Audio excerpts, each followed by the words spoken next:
and welcome to episode 2 of Core Confessionals with your host, me, Ian.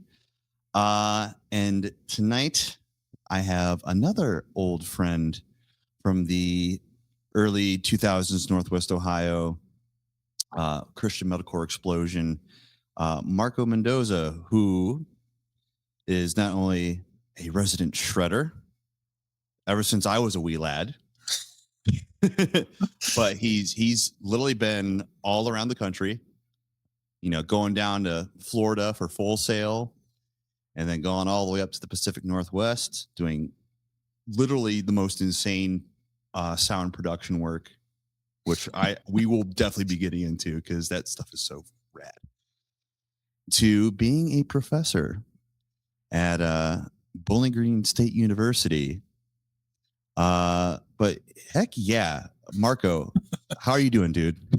I'm pretty good. Just kind of hanging out. It's I'm not used to staying up too late unless I'm recording a concert. So I have a cup full of coffee and just trying to force myself to stay awake.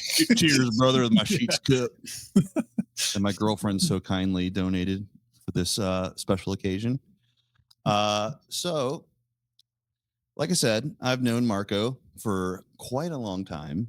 And so if you are new to this podcast, before I get into the lore of Marco, so if this is your first time listening or viewing, Core Confessionals is kind of like a one-part historical retrospective about the Christian metalcore movement of the kind of early and mid 2000s.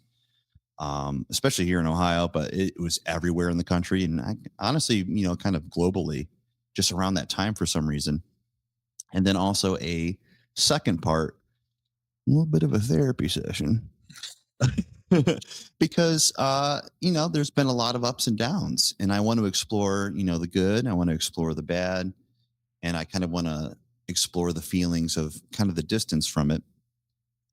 Because the older I've gotten, I've started getting, nostalgia creeps in, and you just kind of look at things in a different light because, you're more far removed from it and you're trying to really kind of like understand feelings. And so I'm like, I'm going to start a podcast about it and, bring on people that, I feel like would really give a really full dimension kind of perspective of that time. And, just kind of like, we'll hash it out and, talk some smack, have a little fun.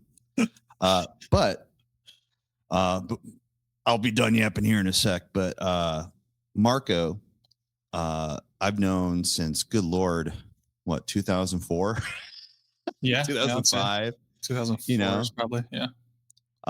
Because you were, my introduction to you was when you joined the local legendary Christian metalcore band, The Dawning, that I was familiar with because most of, Ben was from Gibsonburg, and I watched 187, the previous band before that, with Wings We Rise, yada yada yada. So much inside lore here. But Marco, from a distance was this, you don't see it now, but he had a beautiful mane of hair.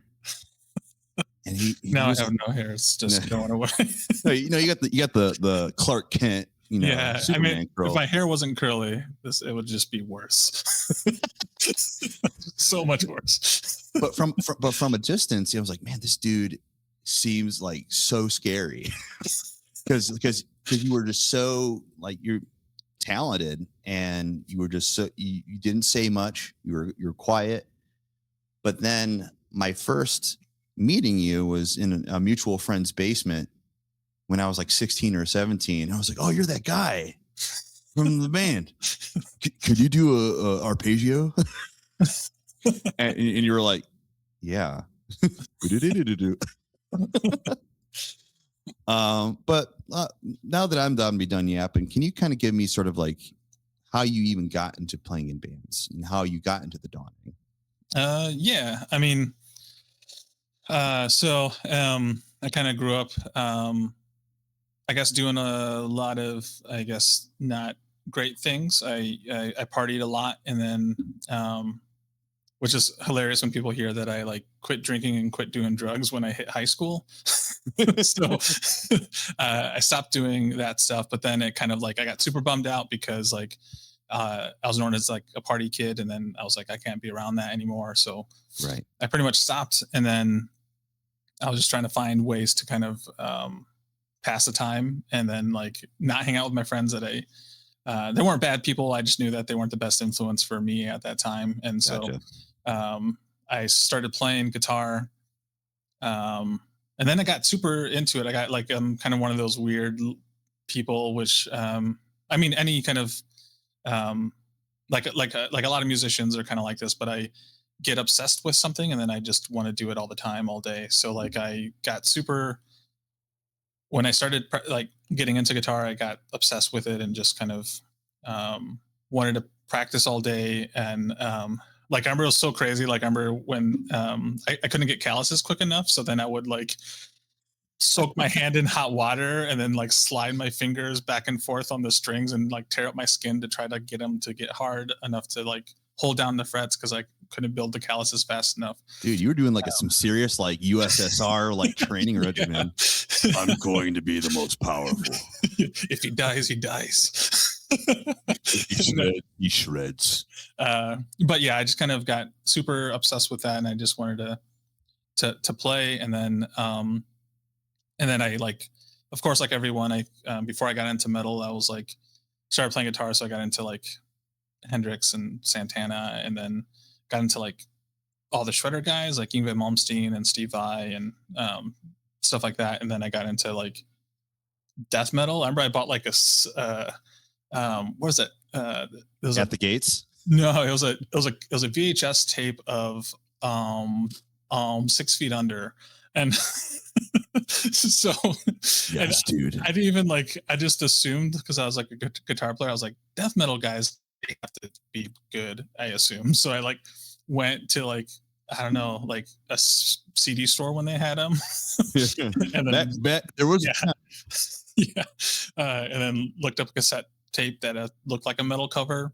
I was like 6 Feet Under seems like a metal band, and then so I got them, and then there was some parts where he was doing some like either sweeping or trem picking, but stuff that I haven't really heard, and then I got into that. But yeah, anyways, I got super nerdy and got into guitar and stuff, but then yeah, like this is kind of a long how I got into Christian music was kind of like it was kind of like the only way to explain that is kind of to explain that I grew up Catholic, was kind of like hurt by a bunch of church people from a small town that's pretty racist. I'm Hispanic, and so I remember hearing a bunch of racist things from a lot of Christian leaders and like family members of them and stuff like that. So I turned away from Christianity pretty quickly. I mean, I think like when I hit high school, when I started playing guitar, I was pretty much agnostic, and then and then I was an atheist for a long time. And then when I was in high school, I used to, sorry, in high school I used to find it fun to kind of try to trick Christians into things, like so, like ask them about like, oh, did you know the Bible was changed a bunch, or like all these little things to try to like stump them and. I think that's high school canon at this point. like I remember I was at this kind of hilarious. So like I remember they asked me in my art class to draw like a like a portrait thing, and like they picked like the top artist of each class, and I remember I was one of them, and so everyone was drawing these like underwater or angels and stuff, and I drew like a cover of Slayer, and so it's like I think it's Into the Abyss, where it's like a skeleton puking up a bunch of upside down crosses. So sick. And so like I remember people were terrified of me because I had like super long hair and a big beard, and yeah, and I didn't talk to anyone because like at the time like my like I have a stutter, but back in the day it was super super bad. Like I couldn't say my name, I couldn't have conversations, so like people thought the quietness was like, I mean that's why I was so nerdy intimidating. Yeah, that's why I started playing guitar so much too, is like I was like, well, this is a way to not talk, but also get emotions out, that kind of thing. I love Uh, that.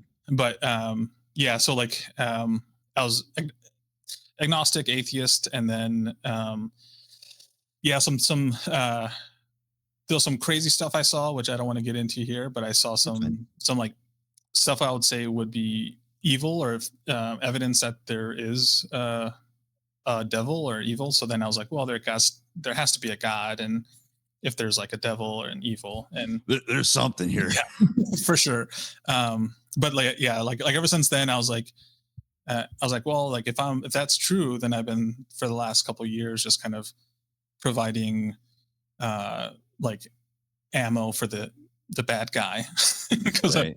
being a jerk. And so I was like, well, what can I do to kind of help like God, or help like this like message of Christianity and stuff like that. So I started like just kind of asking uh like musicians. I was kind of one of those weird kids in high school that if I found out you played guitar, I would show up at your house. Dude, that's how we had to do it. Yeah, Yeah, the late '90s and early 2000s. There was no MySpace for yet. sure. Yeah. No, Like, oh, you have an amp and a guitar? and I You're my remember friend now. I used to do this thing because like my stutter was so bad that I would write the person's name down on the piece of paper, because sometimes that would help me be able to say their name. So then like had a couple of people tell me that they're like that their parent would answer the door and be like, I think this kid is gonna come beat up my son because he's like on a list. And so like just like nervously shaking a Yeah. crumpled piece of paper. no, I'll be like, because I'll be like, is Tim here? And then let me get him. And then the parent Cue would just kind card. of but yeah, like I remember but I used to just I was just friends with a bunch of musicians at this point. And then I joined my first band I was ever in was like a Rage Against the Machine cover band. Sick. So Also high school candy. yeah, for sure. And then I think that band, the guy wanted to be called like Metal Militia, but that was like already a thing. Like there was already a Metal Militia.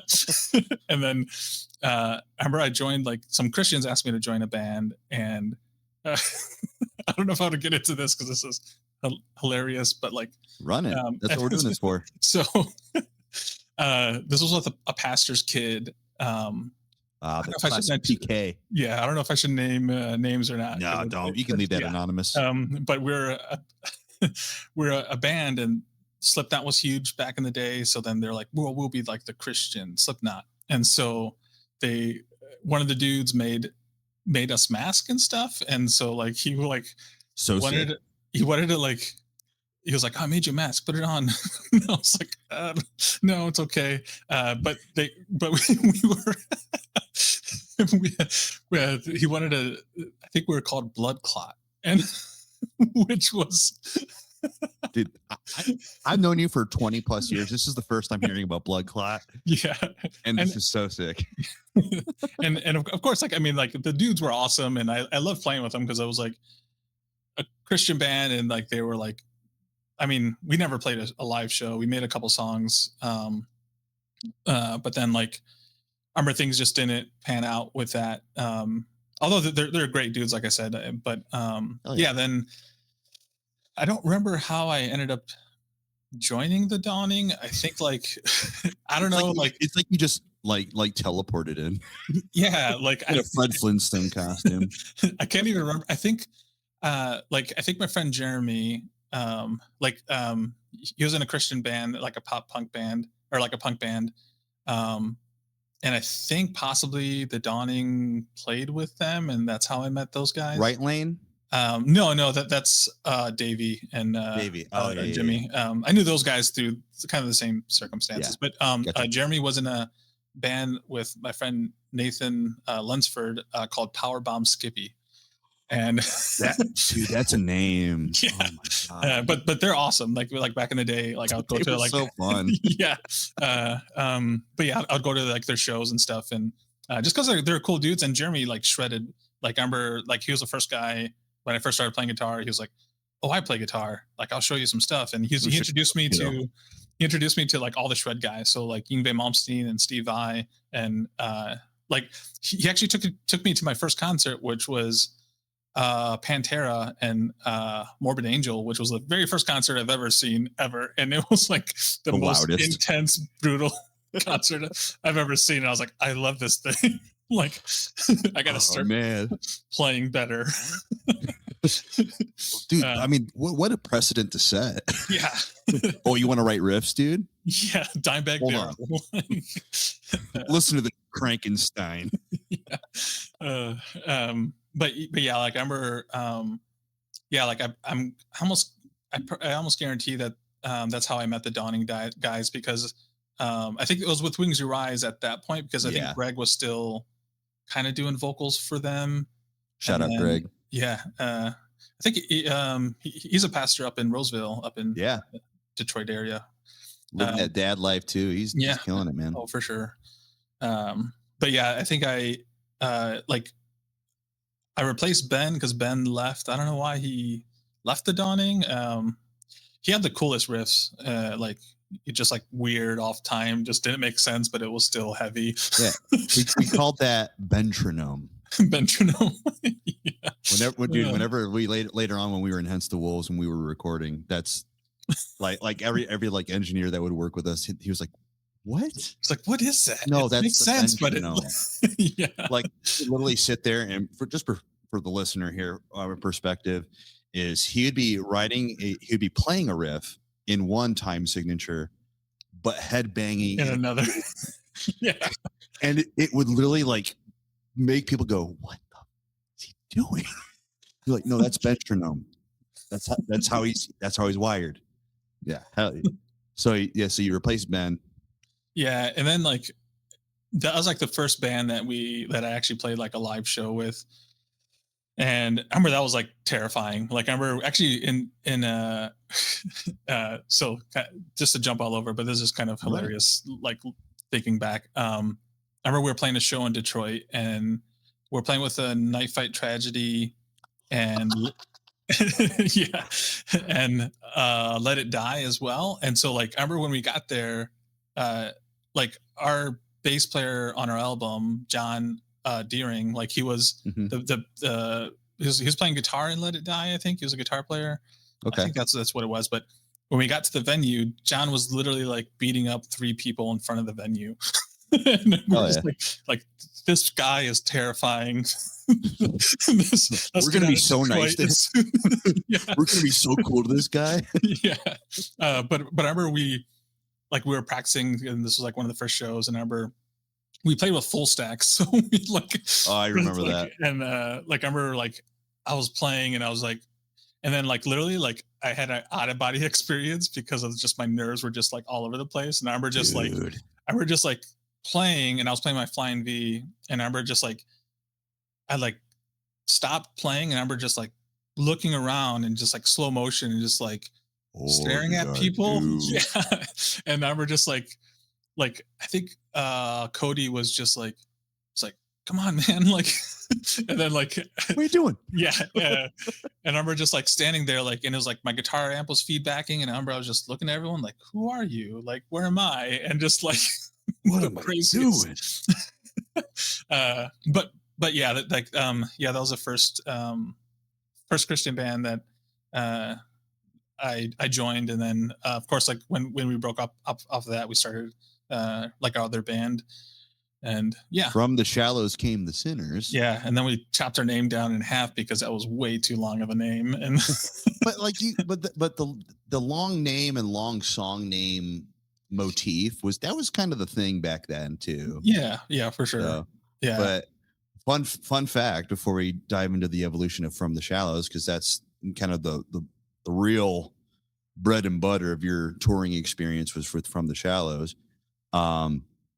I was in From the Shallows Came the Sinners for like 2 weeks. Yeah. I was going to bring it up. I was gonna see if you remembered. Like we were just like swapping through different bass players, like just trying to find like, and we never found one. Like we literally the entire time we were in the band. Yeah, the entire time we never had like a solid like this is our bassist, like because like Ethan John John Deering, who's credited on the album on our album for bass.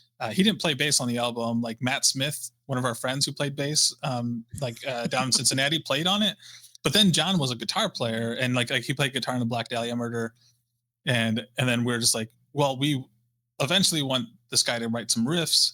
And then like I remember after we recorded the album, we're like starting to write riffs with him, and then he was like, "Hey guys, I'm gonna quit the band." They're like, well, yeah, all right. But he switched to guitar like when he was writing these riffs, and we had a kind of a open. I think we had like there was a lot of shows where we just didn't play with a bass player, which in hindsight's crazy. It is. It's wild. Like I was like, something's missing. By the time I was like, I'll just add more bass to my amp. There you go. That'll be fine. Crank those mids as well. Really get a full spectrum here. Yeah. No, but I remember because I was so because I loved the Dawning because my high school bands played with the Dawning, especially when you were in it. You know, those backyard shows. Yeah, those are awesome. Yeah. You know, like even that because that's and we talked about that a lot in the last episode with JD of just like that's what we did in Northwest Ohio, corn-fed Ohio. It was just like, oh, you have a barn? Yeah. Good, yeah, sure. And so when you because you and I we like had this like silent connection that we found through just like running into each other at Denny's at like 1 a.m. in high school and just being like, hey, you're lurking, I'm lurking. You like heavy music, I like heavy. All right. We just kind of like talked on instant messenger and for sure. Yeah. And like I remember like I recorded like a rough like idea over those From the Shallows Came the Sinners demos. We practiced a couple times. And it was like, oh, I think the guys really, I think we're going to do this. And then it was like, so can you tour? and I was a junior in high school. Yeah. And it was like, oh, not yet. Can you guys wait like a year and a half? And you're like, no. And I was like, all right. But I'm sorry, continue. Oh, no. I mean, like, I'll just kind of, I mean, I don't know what else you would want to, I mean, well, so From the Shallows Came the Sinners. You chopped the freaking name in half, and then you became From the Shallows. Tell me about the kind of origins of that, because that's I think where like anybody that's going to find this, is going to be from that band. So yeah, for sure. Let's talk about that evolution. Yeah. Okay. Well, that band kind of started from two separate bands. So the band, The Dawning, I was in. Myself and the vocalist that they had after Chaz left the band and started our new band, and then there was another band called the Arson Portrait, and so out of Cincinnati, right? Yep. And so Brandon Howard and Stephen Poole were from there, and so Stephen Poole. Yeah. I'm sorry, keep going. I mean, we played a bunch of like the Dawning and the Arson Portrait. Always played shows together. Like Stephen Poole would have like his parents had a really nice house. They had a big basement, and they would have like pretty much festivals down in their basement. So like that rules. Yeah. And so like we became friends with them, and like Stephen and Brandon, awesome musicians, and then like Chaz as well. I loved his vocals. At the time, we're listening to like a lot of Red Chord type stuff. So just me, 2005. Yeah, just a tough vocalist.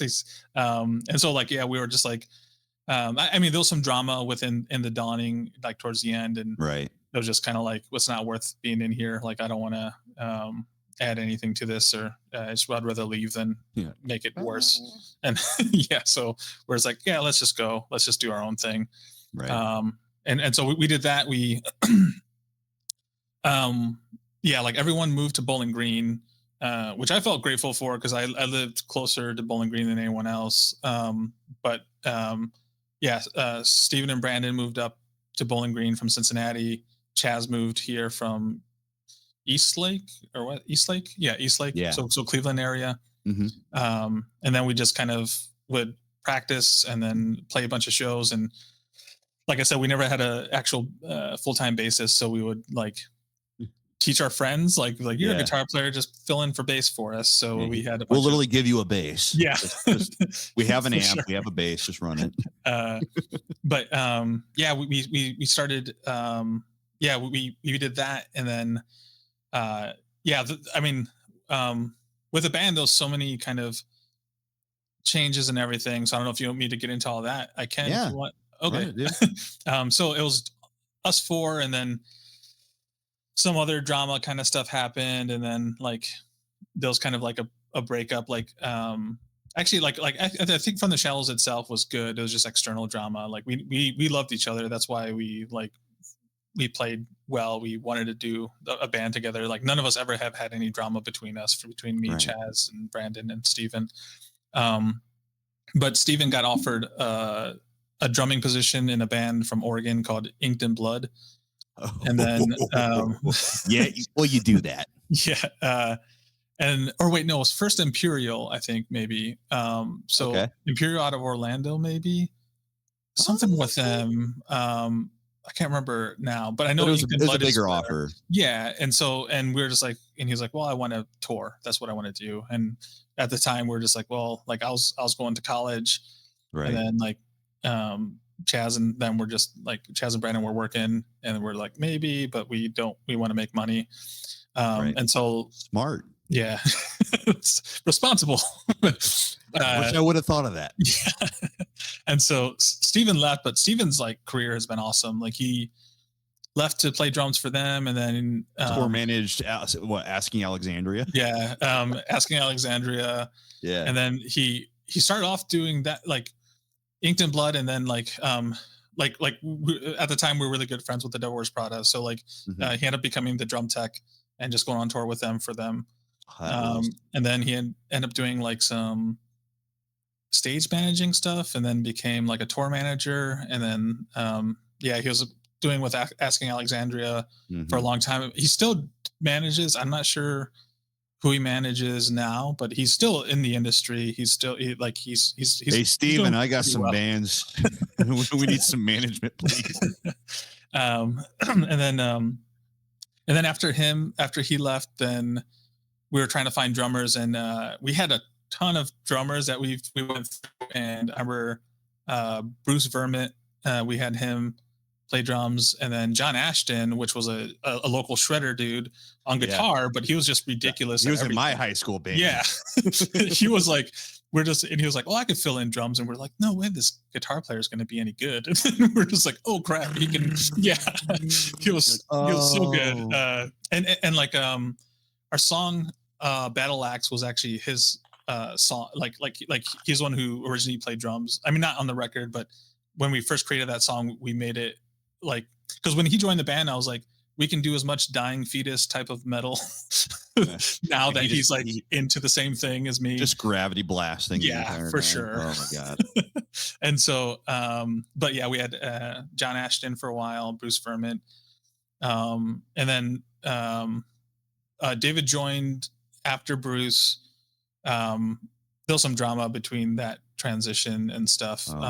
But like, and then so that's the drum leaving out of the band, and then vocals with Chaz ended up wait, was it, I think Brandon left next. So Brandon was just like, I just want to like, I just don't want to be up here in Bowling Green. Like they hated Bowling Green. Well, and so like it's weird. We have always claimed to be out of Toledo, but like most of us were not in Toledo. I mean, like even when like Stefan and David and Joey, they're in the Toledo area. They're like Sylvania area. So there's more we can more say that we're from Toledo, but we claim Toledo since we're the Dawning and we're from Fremont and Gibsonburg and Clyde. It's 419. Yeah. All right. But yeah, so like I think Brandon left, and this kind of gets blurry. I'm trying to figure out who, because I don't know who the other guitar player would have been until Joey joined the band, because I think well, actually I think Andrew Ramen from the Bacon, uh, like he filled in for a Oh, the while. bacon. Yeah. Yes. And so anyone listening who's not local is gonna be like, these band names are I ridiculous. know. And that's why I like I love and hate, I both love and hate doing that, but Yeah.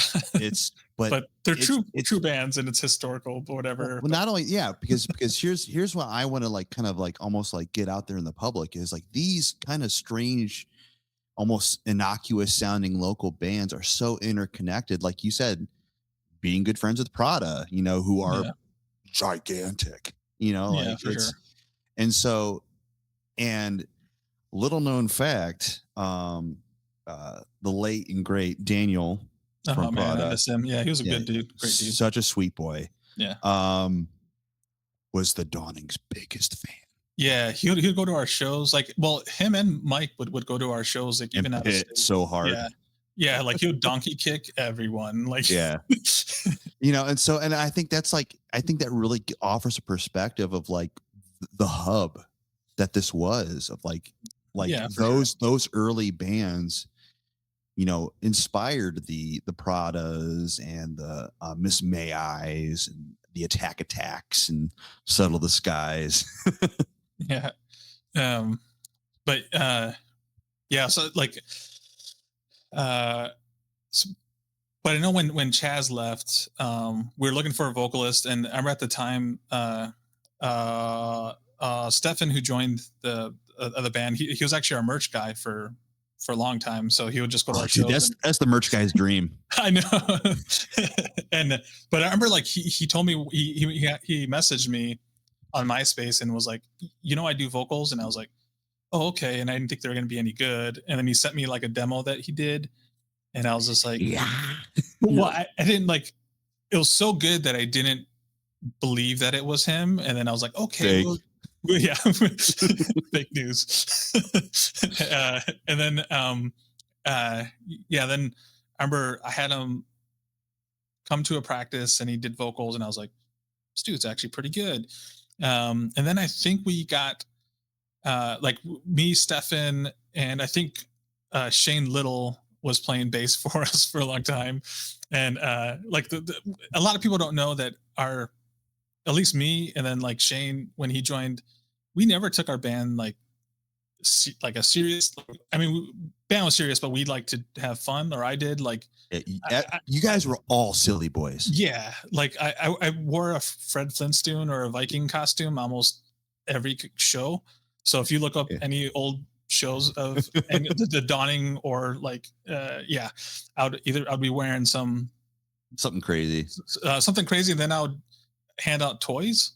So like I don't know if I you remember that forgot about aspect. that. So there was a point, like especially in the Dawning, where there's a part where like I was soloing, and then I would just they would I'd be soloing, then I'll stop and put my guitar against my amp, and there'll be feedbacking, and then I'd pull a bag out of from behind my amp and just hand out like dolls and like little like we because I before a show I'd go to like the dollar store and buy these like dollar toys and spend like $20 and like I forgot all about this. and so like it's like those are kind of our my thing where I would be like we'd be playing like we're like part of the appeal of the Dawning is like when I joined it was like, oh, I want to reach people to show Christianity isn't like people aren't Sure. stuck up, and like I just want to kind of be more down to earth, more willing to be, yeah.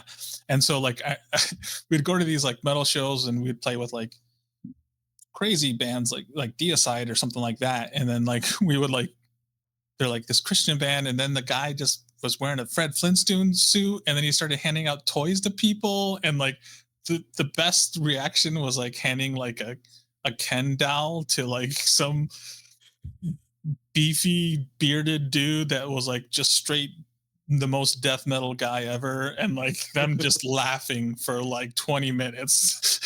You literally shattered all their Yeah, expectations. for sure. And I mean I think like my expectations of metal in general were like that's the thing that people from the outside perspective don't understand about metal is like the only reason I got attracted to metal was like that was the most non-judgmental amount of kids I've ever seen. Like just the like Yeah. they're very accepting. Like and people are like, they hear the music and they're like, oh, this is scary and like all this, but like me being like a minority that like people would just call out and be racist, and me going to like um a show, like a metal show, death metal show, and people are just like, yeah, like I'm just there, and people don't Oh, care that I oh, was you like, have a behemoth shirt too? yeah. Sick. Well, even then, like I didn't wear band shirts until like I was in the dawning. So like, Like, like oh, I gotta look the part, I guess. yeah, I would wear like Hawaiian shirts and like shorts. Like if you're a big guy, you either have to wear Hawaiian shirts or like shirts with like animated dogs on them or Yeah. something. So Yes, dude. yeah, so it was just a lot of like I remember like I didn't like I said, I partied a bunch, but when I got to high school, I was like I was never, I never claimed straight edge, but I was straight edge, and I remember I would go to like so every in high school, like this is kind of adds to it. Mhm. Every Tuesday I would not eat lunch all week and save my lunch money so I can every Tuesday go to Cleveland and watch a show. It didn't matter what it was, just like every Tuesday I'll drive up to Cleveland and watch a show. Dude, And I so it was gotta like, do that now. yeah, I mean, I don't like, yeah, I have, I walk with a cane now, so I can't do any, my spine is super messed up from probably too many metal shows. Oh, there you go. But like I remember like by doing that, I got introduced to like, Ringworm, Integrity. Like I watched all those like Cleveland, like Mhm. hardcore legends that are just like awesome. Like you can't be a hardcore band if you haven't listened to those two bands, and especially and they're Cleveland locals, which is awesome. So like, but I remember just like just being introduced to like straight edge there, and also like metal shows, and just like just and I was never like I never got jumped, I never got like pointed out, I never got made fun of. Like I was just like a long-haired hippie guy that everyone thought I was Hawaiian because all the Hawaiian shirts that I wore all the Hey, time. like, oh, I mean, he's got a Yeah, nice tan and yeah, big long curly hair back in the day, and like, just like something I'll put in a shaka, ponytail. brah.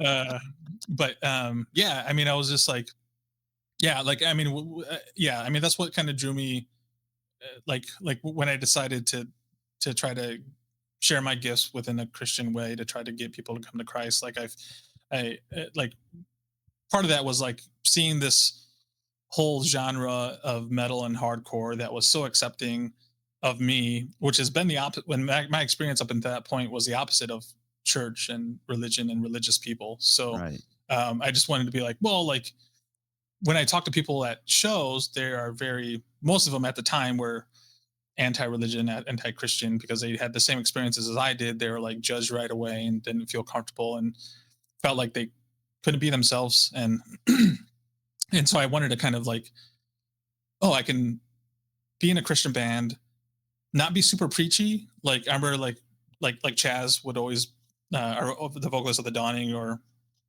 even when we started our own band, we were like, hey, we're whoever band, we believe in Christ, we're Christians. If any guys want to talk to us afterwards, we're more than happy to talk to you guys about our faith in Jesus Christ. We're here to party. And then just play the show. Leave it at And then that. yeah, but like a lot of people were very like, because we weren't at least yeah, like most of us were not youth kids. So like Right. we didn't have we weren't afraid to be ourselves, and just kind of like we weren't like like yeah, we were just like, let's do some weird stuff like chase each other and spray each other with fire extinguishers, and just like Right. Yeah. terrible things, but also like hilarious and fun. And but then like people are just like, oh wait, you guys are the Christian band, aren't you? Like, Oh, it almost becomes secondary at that point of like, oh, oh, it kind of almost Trojan horse it a little for bit. sure, yeah. And I But mean, I think that was our point. authentically. Yeah, I mean, it was kind of like in my whole perspective was always like, I just want to be a group full of Christian dudes that people can see and be like, these guys weren't jerks. That's the cool part. Like, Right. and yeah, I mean, like, yeah, like I said, my experience with Christianity up until that point was almost completely negative. So like, Yeah. yeah, like, well, even in that Blood Clot band, I remember I was at their house one day and I brought like an Ozfest VHS tape to their house, and I remember, like I said, their dad was a pastor, and And I remember we were watching Ozfest, and I remember we're like listening to it. We're downstairs, and then all of a sudden, like the dad comes downstairs, and like the both kids, like the one vocalist and his brother, like stood up and like just kind of like backed up and just like turned off the tape player. And then like I was just like, what is this? This is real weird. And then the pastor came down. And he's like, what the hell is this? And I was just like, and I think, yeah, I think it was like Soulfly, which I was like, they're kind of religious. They're definitely not evil or bad. And like, they're super South American. yeah. And, but like, I remember, yeah, like I remember like he kicked me out of his house. He like threw the tape at me, was just like, it's like, get the hell out of my house. It's like, and I was just like, dude, this is a pastor that I've never had a conversation with about God or anything, but that's my first experience with that guy. And then great. Yeah, I think that's, I mean, I think at that point is when I was like, hey man, I don't think I could be in the band here anymore with you guys. But it was just kind of like one of those, yeah, I mean, and there was a lot of kind of like, yeah, like I guess I feel a little lucky that I wasn't super, that the people I was in a band with weren't super youth group kids type stuff where I would have felt judged by just being like a normal uh person, or just like listening to like non-Christian music, like that was okay for everyone. Like, yeah, I mean, if it wasn't for non-Christian music, I don't think like our band would have had any riffs. Like, I mean, I didn't listen to any Christian bands. Like, I was just, I mean, yeah, for sure. Right. And I remember having a conversation with Jeremy from the Devil Wears Prada, like when we were both like, because when we were recording our EP, they were recording as well. And so when we were leaving, they were coming in, and we talked to each other for a little bit. But I remember we were talking about influence and stuff, and we were both huge Marilyn Manson fans. And that was like a very like, they were like, you can't, like other people would have been like, you can't listen to Marilyn Manson and be a Christian. Like that's just, and I was like, dude, the dude writes with so much heart in like in his stuff. Like it's like, yeah. So I don't know. Like I find that, I don't know. And like with like Deicide, Vital Remains as well. Like you can't listen to like, Vital Remains has a song called Dechristianize, and it's one of the best songs I've ever heard in my life. Right. And see, and I love that you bring that up, because like on episode 1 with JD, he really came from the perspective of playing with those youth group kids and being one of those youth group kids. But we also really talked about that judgment you were talking about from that community. And so like, that's why I think our friendship was so organic, and why because when you met me, I was also in my edgelord, atheist days in high school, but like, it didn't matter because you were human and I was human, and we just bonded over just music and stuff. And so like, I think that's what really kind of like almost like really softened my perspective as I was kind of like exploring different, tracks of spirituality, of like, no, this dude is just being a dude. And like, I love that the mentality of your band was like, I just want people to see us as like not jerks. Yeah, pretty much. And it just who we are. And like, it's just the Christian aspect of it is just sort of like just a thing, it's just a part of who you are. And so that kind of gives both Christian people and non-Christian people something they kind of feel like connected to, of like, people who may not necessarily be stoked on the Christian stuff, they can connect to your humanity and your humor and the fucking riffs, like that really brings them in. And then you also have, the Christians who also can share their faith with you, but then also enjoy the riffs, so like you have the best of both worlds. Yeah, I mean, it was a, I mean, I just think that whole time, I mean, just like music in general, like music completely, I mean, you probably feel the same way. I think you may have mentioned that in I watched the last podcast, but I can't super remember everything on there. But I mean, I think most musicians are like this, but like music in general, like definitely saved my life. I was like super bummed out, depressed in high school, and like, especially like with me, it was just like, like yeah, it's kind of, I mean, I still randomly stutter, get stuck on words, but like literally like I couldn't say my name until after college. So like Yeah. So guitar for was a voice. yeah, It for was your sure. vocal cords. For sure. Yeah. And I remember just like being like bummed out that I couldn't have a conversation with someone in real life, and then I'd just go play guitar because I was just like, this is what I would want to say. And I'd be like quit If I writing could really Santana let songs. this guy know how I Yeah. think. Yeah. Yeah. But yeah, yeah. I mean, I think music itself was like, and just the community too. Like I said, I think music saved my life, but specifically metal like saved my life, and like the community of metal. And Christianity Yes. came later, but I think Christianity, like I've had not great experiences with Christian. I Right. mean, I'm still a Christian. There's no way once you've had an experience of like true evil or bad, you're and or God, and like there's no way of denying it. There's no way you Right. can walk away from it. And so, as mad as I get or can get at God, there's no way I can deny that He exists, at least uh, in my belief system. Sure. Yeah. Um, but yeah, Heck yeah. Well, so we've gotten to From the Shallows. You're in From the Shallows. You're touring around. You mentioned recording that EP, which you recently re-released yeah, on which is pretty vinyl. cool. Yeah, Have you sold out of that? yeah. Like so, they originally did a numbered amount of releases, and they sold it, and it sold out in under 3 minutes. So they, Dude, yeah, like that, it's wasn't that ridiculous. yeah, I my band from 2007. Yeah, and I mean, if our band, if that band was popular when out, like when we were actually playing shows, we probably wouldn't have broken up. Dude, oh my god, I love that you say that because I feel like that's happening so much now because Yeah, what's happening is, not only life but art and music, it tends to be cyclical. Things come in cycles, and I think the younger generations are wanting to find the obscure.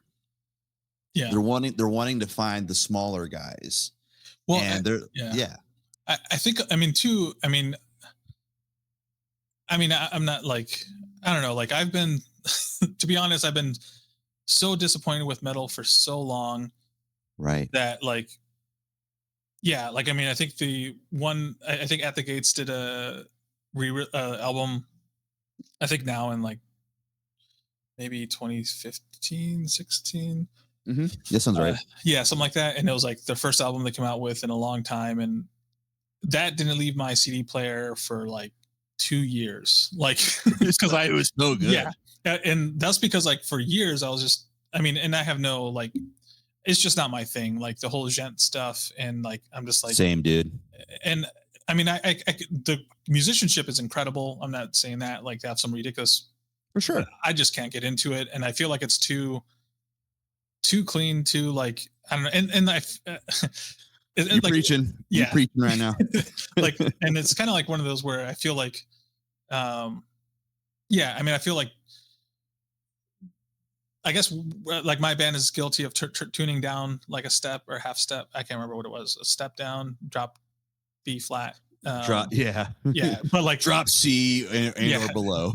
but I feel like bands were just like, for the gent stuff, they're like, let's just get an 8, 9 string, 7 string, tune that down, and just like play the low string, and that makes it heavy. And I'm like, if you like Pantera, they're in standard most of the time, and that's some of the heaviest riffs that you can find, Dude. and Yeah. yeah, You just gotta know what to do with your riff. oh for sure. And that's why I like riff bands like Decapitated. Like their riffs are ridiculous, guitar players ridiculous, drumming is ridiculous. Necrophagius, of course, that German vocalist guitar player. Like I remember I saw him in Illyria. I don't know if I told you, but I No. don't know if I have. Yeah, so I used these picks because he gave me one of these picks, and they're like just like the like 1.5 sharp Dunlop Like, picks. But yeah. I remember I saw him at a show in Illyria, like a little bar, and like after the show, like I remember I was just like, oh man, you're awesome. Like, and then he was like, do you want a pick? And like just all crazy German sounding. And I was like, yeah. And I thought it was going to be a cool like necrophagist pick. And it was just a Dunlop 1.5 sharp pick. And I was like, cool. Well, I guess this is the secret, I guess. Yeah. But I've been using them ever since he gave me a pick because I've been like, yeah. They help you be real precise though. Yeah. And I like them because like the Jazz 3s will like slip and turn. And then like these are just bigger picks and they're sharp. I don't really play guitar anymore and I haven't for a while, but I still have guitars and just like weird. I don't know why. I've seen some videos on Instagram and Facebook where you've been just messing around with stuff. But yeah, I definitely stopped playing for a long time after I went to college after the band. But I can't remember what we were talking about. It's just bands that were just riff heavy. But yeah, I mean, yeah, like, and of course, like like those bands and like Death, like if you're not a Death fan, like you should get into them because they're legends. And the original. I mean, yeah, like the Death band from Orlando, not the punk rock Death band. But yeah. Or Tampa, or Orlando. I can't remember Orlando or Tampa. Well, they're from Florida somewhere. Florida's was the hub. Yeah, in America for sure. All death metal. For sure.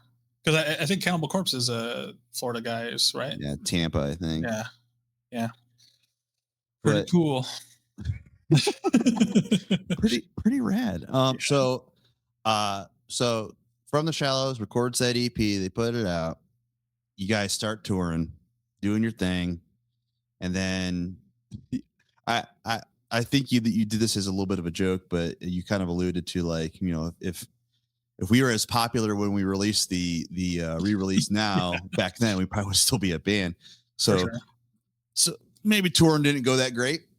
Yeah, I mean, I thought it was good. Like, I definitely, part of being in the band, like that was like my dream was always like, oh, let's tour, let's play different places, go to different places, meet new people. And loved it. I mean, I think it was great for that, but like that last tour, I had a lot of, I felt a lot of responsibility of the band on myself. I mean, I wrote a lot of the music, and then like the van was mine, the trailer was mine. People stopped offering to drive, like, and then so it was just me driving, and then so you were band dad. Yeah, there. For sure. And so like I think after that, and the van broke down twice on that last tour we did. So broke down in Vegas and we had to get it fixed. And then an undertold folly of being in a touring band, and especially in those times, is those pesky van explosions, dude. Oh, they broke up bands. Oh yeah. Yeah. And I mean, and plus we were like, well, like when we were on tour, we toured. The last tour we went on was with the Tony Danza Tap Dance Extravaganza, Kill We Need Dead, and the Demonstration, and wow. But our label, Matt, was this Tribunal? Yeah. He's a vocalist in one of the bands, and so like, but before that, we were selling our EP for like $10, and then when we were on tour, he was like, you have to sell this for $6. And then so I was like, oh, okay, that's how we make money for stuff. So we like had to lower our album cost, and then like, it was just a bunch of so we're saving up money, and then to get more merch, and then our van broke down in Vegas, which is like not a place where people are going to be honest with you. And so like it was like a fuel pump, and it ended up being like, I think it was like $1,500 for them to replace a fuel pump. And if you know anything about cars, a fuel pump at the time was like $70-$80. So, and I was just like, I remember telling them, because like at the time, like our friend, Nathan Palmer was playing bass with us, and he called his brother, who's a mechanic, and he was talking him through it, and he was just like, there's a hilarious story with that too, when our van broke down. But like, he was just like, oh man, this shouldn't be too much to do. And then we get there, the guy gives us a bill, and I was like, why is this so much? This is like not even $100 part. And he was like, welcome to Vegas. And like, and I was like, F, man. Oh, dude. Yeah. Like to be just that surface level, like yeah. Oh, for sure. Yeah. And it was like one of those where we couldn't. So the reason the van broke down was because we couldn't find a hotel with any vacancy. I mean, like it was all like we You could, are in Vegas, yeah. yeah. And so we were, and so we end up going to like a Flying J, and we're just like, well, we can. And I remember we got there at like 2 or 3 in the morning, and it was like 113 degrees. And so like I remember just like, When you're a burly boy. yeah. And I remember we were just like driving, and we were like, okay, let's just pull in this Flying J's gas station and roll down the windows, turn off the van, and then we'll try to get. It was so hot, none of us could sleep. Like we were just sweaty, we couldn't get Miserable. comfortable. And then like I think Brandon was in the driver's seat, and I remember telling him, I was like, hey, just turn on the van for a little bit. We'll turn the AC on, and then we'll cool off, and then like in like half an hour we just turn it off, and then hopefully we can sleep through the night. And we crashed so hard, none of us woke up until 8 in the morning. And so like, and then like we were like, and I remember me laying down in the back, and Brandon just, because we are like, I remember hearing him being like, oh man, we're almost out of gas. And so he like puts it in drive, and all of a sudden we're like driving, and I hear the van like, or feel the van shake, and then just dies. Yeah. No. And then like I remember just being like, and I didn't want to open my eyes because I was just like, this is my van and my trailer, and just like all this other stuff, and all that pressure, you're Yeah. already getting that anxiety's not For kicking sure. in. And I remember I walked into Flying J and was like, hey, do you know any local mechanic, to the person who can come help? And then this is a hilarious, I know this is a side story, but this is hilarious. This gives perspective. But like I remember I went in and I asked the attendant if he knew any mechanic. He was like, oh yeah, I can call like my brother-in-law.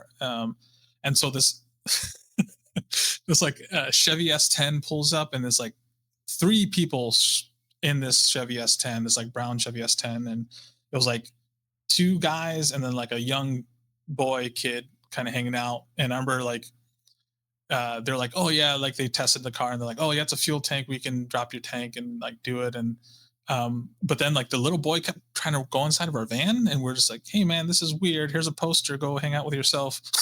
Yeah. And then like but like I remember the like Nathan, our bass player, was just like, he pointed out like one of the mechanic guys was like, they're both like on the ground. Yeah. And he was like, dude, this mechanic's got like a neon yellow thong, like a laced neon thong.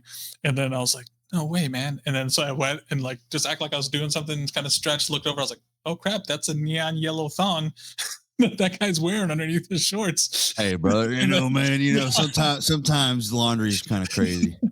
But I remember like at the time, it like no reason, but it kind of like freaked us out. So we were just like, they're like, yeah, we could fix this, we could do it for like $400 or $500. And we're like, oh no, we're good, man. You could just take off. You could just like, because we're in like Vegas, we're like, are these guys like, I don't know, we lack of experience being from the Midwest, we just didn't know any better. Like, yeah. But like I remember we were so lucky because they had to tow the van on a flatbed truck. And then our trailer, we had to roll to the McDonald's and leave it in their parking lot. And I remember just like talking to the manager, and it's like, can you please like keep an eye on this? Like we're a touring band, we have like, this is our livelihood in here, that has all of our instruments, like it has like, could you please make sure no one takes off with this or like breaks into it? And they're like, yeah, we could do that. And I remember just being like, the whole time, like just being like, dude, like things are gonna get stolen. Like, yeah, we're screwed. Yeah. Like luckily the McDonald's guys kept their word, and they watched it, and we were thank God. But yeah, I was waiting for that negative turn. No, it was yeah. But yeah, so like that's how the fuel pump broke, was like I think just leaving it on in 113-degree weather for like however many hours, just trying to get a crumb of for sure. Yeah. Yeah. But and then we broke down to New Orleans on that tour as well. But luckily that guy, it was like Mighty. I still have like some keychains. It was like Mighty Mechanics or something like that. It was like a Mighty Mouse keychain. But that dude, like, he couldn't find the parts, so he went to a junkyard and got a part that would work to get us to so I think we had to be in the next state. I think the next day. So he just found a part that would work, and he was like, "This stuff isn't going to work on car, but it's not going to affect the drivability. You can still drive to your next location. And he did it for super cheap. Like he was like, just give me That the rules. cost of what I found it at the junkyard for. And he's like, and then we gave him a bunch of merch because like he was That just dude like a cool rules. dude. Yeah. Yeah. It was just like, and he's just like, he knew that we are just like some dudes that were just, and at the time, at the time he probably smelled the van and was just like, these guys need it. But like we were doing like the smelliest man on tour contest. So like I won, definitely won for sure. But like it was like not something to be super proud of, but like But still, you yeah, won. I won. I'm a winner. Hold that L, everyone Yeah. else. But like I remember the I think the next day or 2 days we are in Pensacola, Florida, and I remember Kill Whitney Dead, I think, announced like we have a winner. There's no more use of this contest. Marco has won this. But like I remember playing and like there was like people were moving out of like my way. Like and because I remember Something like saucy. yeah, because I remember when we played in Houston on that, and I remember it was so hot on the drive to Houston, and because the AC broke in like Vegas, so like that was part of the things that they're like fuel pump, but now your AC doesn't work. And I remember just Good like luck. yeah, we had those like side van window things, Oh, and God, like yep. it just felt because we had to drive during the day. They said to drive at night because your tires will melt, and so we drove during the day. But it literally felt like someone had a hair dryer and just like blowing at your face, like it was just like hot, just wind hitting you. Yeah. And like when we hit Texas, it's pretty much the same thing, but not as dry, I guess. But I remember like I was just like, I'm so dehydrated. And I remember I went to a gas station and bought like ice cream was super cheap. It was on sale. And so I bought like a thing of ice cream of mint chocolate chip ice cream. And I remember I was trying to eat it and drive, but it kept like just splattering all over my beard and my shirt. And just like, it was just like such a, Just start drinking it. yeah, I did. Like that's what it was like melting so quickly that I was just like drinking it and driving it and drinking it. And like, All that dairy. Yeah, after we played our show, I threw up so much, just all over my shirt, all over everything. And this was like the shirt that I was like, I'm not washing it because I'm gonna win that like no like worst smelly guy on tour. And this is the tour that was sort of the one that was like, guys, yeah. I think we got to pack it up for sure. And like I remember at one point, like we were hanging my shirt out of the back of the van door so it would not smell that much inside of the van. But then like when the van broke down in New Orleans, I was playing with the shirt. Yeah. And then like so it got all sweaty and gross. And then I folded it up and put it on the ground. And then it was just in the most humid place, one of the most humid places in the US. Marco, you're diabolical. Dude. Yeah. And it was like I remember chasing Brandon down the street with it because he was just like, yeah, just swinging it at him. Just like a terrible towel. Oh, for sure. It was terrible. But yeah, I don't even know how we got down this. I'm sorry. I'm a very rambling person. No, so. we've established since episode 1, this is an ADHD riddled channel because the host, I am a rambler too. Oh, so, yeah. But I think I endorse these side stories because I think it really paints a picture. You know, this is literally what we were doing in this crazy ass time where this genre of spirit-filled metalcore or Christian metalcore, and we were, and I put a big emphasis on this, is we were kids. We were like 19 to 23-year-olds most in a lot of these instances. Oh, for sure. Living in a van for 6 to 7 months a year. Well, it's one of those when we were on tour, like, oh yeah, I didn't even get into like, so sorry, quick. I'll do it really quickly. So after, after Stefan joined, Bruce was still playing drums for us. Yeah. Stefan knew David, which was the drummer. And he was like, hey, I know this kid who plays drums really good. And so we had him. So good. Yeah. We had him try out and we were just like, this dude's to me, I was like, that's the best drummer I've ever heard in my life. Like, yeah, that's why we stole him for the last incarnation of Settle the Sky before he broke up. And he was like, I can't remember if he was 14 or 16 when he joined From the Shallows. He was like, a child. Yeah, like because I remember when we were on tour, he didn't have a license because he just like I think it was more he just didn't have a license, but I think he was maybe 16 at that point. Yeah, he was super young, dude. Yeah, but like I remember, but then like I remember when we're looking for another guitar player at the time too, and like David was really good friends with Joey growing up, or Joe Frost or Joey Frost, Yeah. and so like he was like, oh, I know a guitar player, like we've jammed together, we can.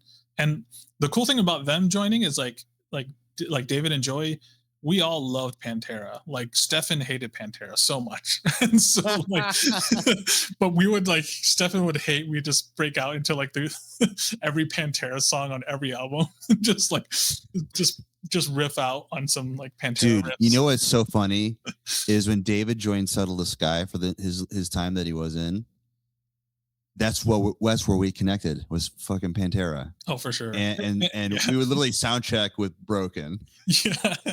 and he would bum everybody out. Oh man, and it's one of those where I know like, yeah. I mean, I like Phil is a racist piece of crap, and like Dimebag Daryl has said some real racist crap too, and I'm not going to make excuses for that. They make great music. They're metal guys, and if you're like musician, like they're great musicians. I Right. don't. I'm not about Not that's yeah. endorsing Not endorsing the any things that have spawned from out of their own mouths, but the for sure. riffs Yeah. in a vacuum. Good God. Oh, for sure. The, Yeah. so, I the mean, solo to Cemetery Gates is still my number one favorite solo of all time. oh yeah. I mean, yeah, I think just the way he played. I mean, he It's all yeah. feel, man. Oh, for sure. Yeah. And but yeah, so like that was this quick side how like Joey and how Yeah, Stefan, David, and Joey end up joining the band. and all super young dudes. Yeah, in different aspects. and I mean, I guess this is like the core confession. So like we were a Christian band. We started off as a Christian band with Chaz, and because like Right. the Arson Portrait and the Dawning that we came from were Christian bands, and then like when we first started our band with Chaz and Brandon and Steven and myself, it was we still wanted to do that. We still wanted to be a Christian band. Right. And then when Stefan joined, which was like I think when Stefan joined, like I remember I remember asking him, I was like, are you a Christian? And he was like, yeah, we were. I mean, he was. I don't know if he still is. And then like with David and Joey, they weren't at the time, and like I still don't think they are. They might believe. No. But my experience, yeah. No. Well, with David, I mean, he had a hard time. I mean, like just personal stuff with him, and I could see why he would not even want to even make that priority or thought. And he made it clear, and we had some good conversations about it for sure. Yeah, for sure. And it's one of those where I feel too is like that's why when people say, like, people always like either say that we weren't a Christian band or we were a Christian band, but after like that's why I always say, like, after member changes, we decided to like just be a positive, try to be good people. Yeah. And it's one of those where like, I mean, like, I don't think I mean, like some of the best dudes I know are atheist agnostics, the most kindest people that I've met. And so like this dude right here, man. Oh, Ben, yeah. he was one of them. Oh, for sure. And like, I mean, like, yeah, my friend Nick Mason, which I mean, you know Nick, I think. Oh yeah. Like, he's been an incredible friend, but an incredibly honest friend. Like the entire time I've known him, he's never been like doesn't talk bad about people, just very honest, like just straightforward, solid dude. Yeah, for sure. And I feel like David, David and Joey, like I just spent I spent more time with David because I think when we were on tour, like Joey got kicked out of the band or let go of the band. Oh. And then so like it was a weird, I mean, like that whole, it was, yeah, there's some reasons I don't want to like. Oh, you don't have to. Yeah. Like the golden rule here is, if you're not comfortable, I'm not going to force you to talk about it. Yeah, for sure. But like, I mean, I think they're all very kind. I mean, from my experience, from like, like certain Dawning members and like my band's members and new members and ex members, I feel like the Dawning being an all Christian the whole time, I've had worse experiences with that Right, band and right. people than I had in my like mixed Christianity and not Christianity band. But we wanted to be. I've always wanted to do. I Right. mean, that's part of the reason why I stopped playing too and stopped doing the band. I've always thought like if God gave me the gift to play, like if I can't, if this isn't to promote Him, like why do it at all? And so Right. like I stopped playing guitar once I hit college. So like I barely started playing guitar when I moved back to Ohio. Now like 8 years ago. So Yeah. like there's been, I mean, it's been almost 20 years since we made that album. It's been like 19. So like, Good it, God. yeah, there's been like, yeah, there's been like over like a decade of like me not playing guitar at all. Like, Right. and so I mean, of course, like I'll still play. And I remember like when I was living in Seattle, working at some recording studios, if a guitar player couldn't come up with their part or play their part, I would play it for them. Mhm. But that was with me not really still not playing. It was just some people play weird uh, or have a hard time playing, I guess. Right. But yeah, is yeah. So I just wanted to kind of because I realized I didn't mention Joey and David, but like I mean the incredible like everyone like Stefan incredible vocals. I mean Yeah. everyone who's been a part of my band that was the most important part was like, are they a good musician? If they're not, then Yeah. they're not going to be in the band. And so, yeah, I mean, yeah, and Joey, I don't know if you ever get the opportunity to see Joe Frost play, Joey Frost, he uppicks everything. It's the most I forgot about it. It's insane infuriating, thing but to so like, funny and yeah. awesome. He's because like we trem pick everything, but he just up picks twice as fast. So yeah, but yeah, he's like in his incredibly tight guitar player, Hmm. and David as well. Like I think that's why they were like they grew up playing together. So Yeah. So like they had guitar that and drums, chemistry. yeah, like they were both like, and like it was it was weird too because like they were. I mean, they would hate that I say, but they were really into new metal. Like, and I know that it's cool now, but like they were legit like Limp Biscuit and Corn and just like, but like really into them. Good. Good. Yeah. But like for me, I was just like, I want real metal. Right. But like, yeah, I mean, even our drummer, I mean, that's some of the clashing was like, uh, I might be kind of hard to work with as a part of the band because I'm pretty like, Well, uh, you had a very specific sort of yeah, vision yeah, for for it. sure. And because like I remember when we had Bruce Vermette, also Mhm. incredible musician, Prague yeah, genius. prog genius drummer. Uh, but I remember like he would always want to play like he was really into Dream Theater, so like he'd always want to play like off time stuff, and he'd be like, "Okay, you play 6/4, and I'll play 6/8," and then we And I'm could like, push got a to 5 gong. 7. And then I was like, "No, man, just gravity blast the whole time. That's what I want." And so, Please. yeah, but like incredible musician. Like I wish we would have done. We had some pretty cool stuff that because I think when he was playing with us, were writing some songs more like the Faceless kind of like off time, weird, I quick remember you runs. showing me some of those Yeah, demos. yeah. So like I mean, like a lot of people are like, oh, you only made those like seven, was it 6, 7 songs on our EP, but like Yeah. those like we've had So songs with many. every member that we've had. So like Yeah. And there's a yeah. before, the reason why I want to kind of put a pin on that or a button on it because uh that you sort of shown something that I think is not really broadcasted a lot in this time because I know Settle the Sky experienced this, and I know for a fact that from the Shallows experience this is those lineup changes. Yeah, So for sure. you're constantly and it was by proxy of surviving, of keeping the machine going. Yeah. And dude, I want to keep the band going because I still want to do cool stuff. So you're like, oh crap, this guy got kicked out or this guy quit. And so then you kind of scramble and you, like you said, at that point, you're like, okay, are you a good dude? And are you a good musician? Fit that criteria, bring him in. So you're bringing a whole new dynamic, a whole new chemistry, and all new ideas, which can be good, but also it can be pretty chaotic. Was that sort of Yeah.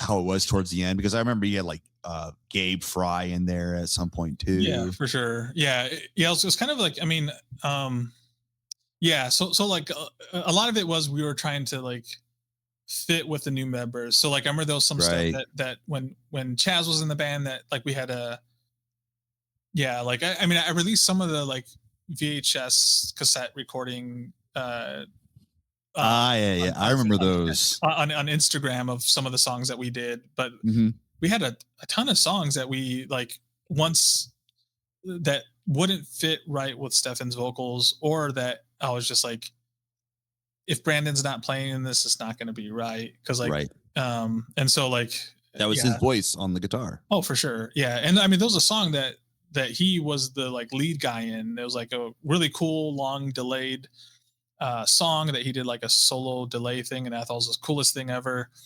Um, yeah. But I think that's what, I think there's some of the footage on Instagram. But yeah, so yeah, we end up just having to just change a bunch of stuff. And then when I went to school down in Florida after I left the band, Gabe Fry moved up from Missouri and replaced me. And then Oh, I forgot. He literally replaced you. yeah, yeah, Oh and then God. So they tried carrying on after you left. yeah, I totally forgot about that. and then I think like and that's when Pierce joined, and then Bobby Foodie. I can't Oh remember my his God. last Yeah. name. No, I know who you're talking about. Yeah.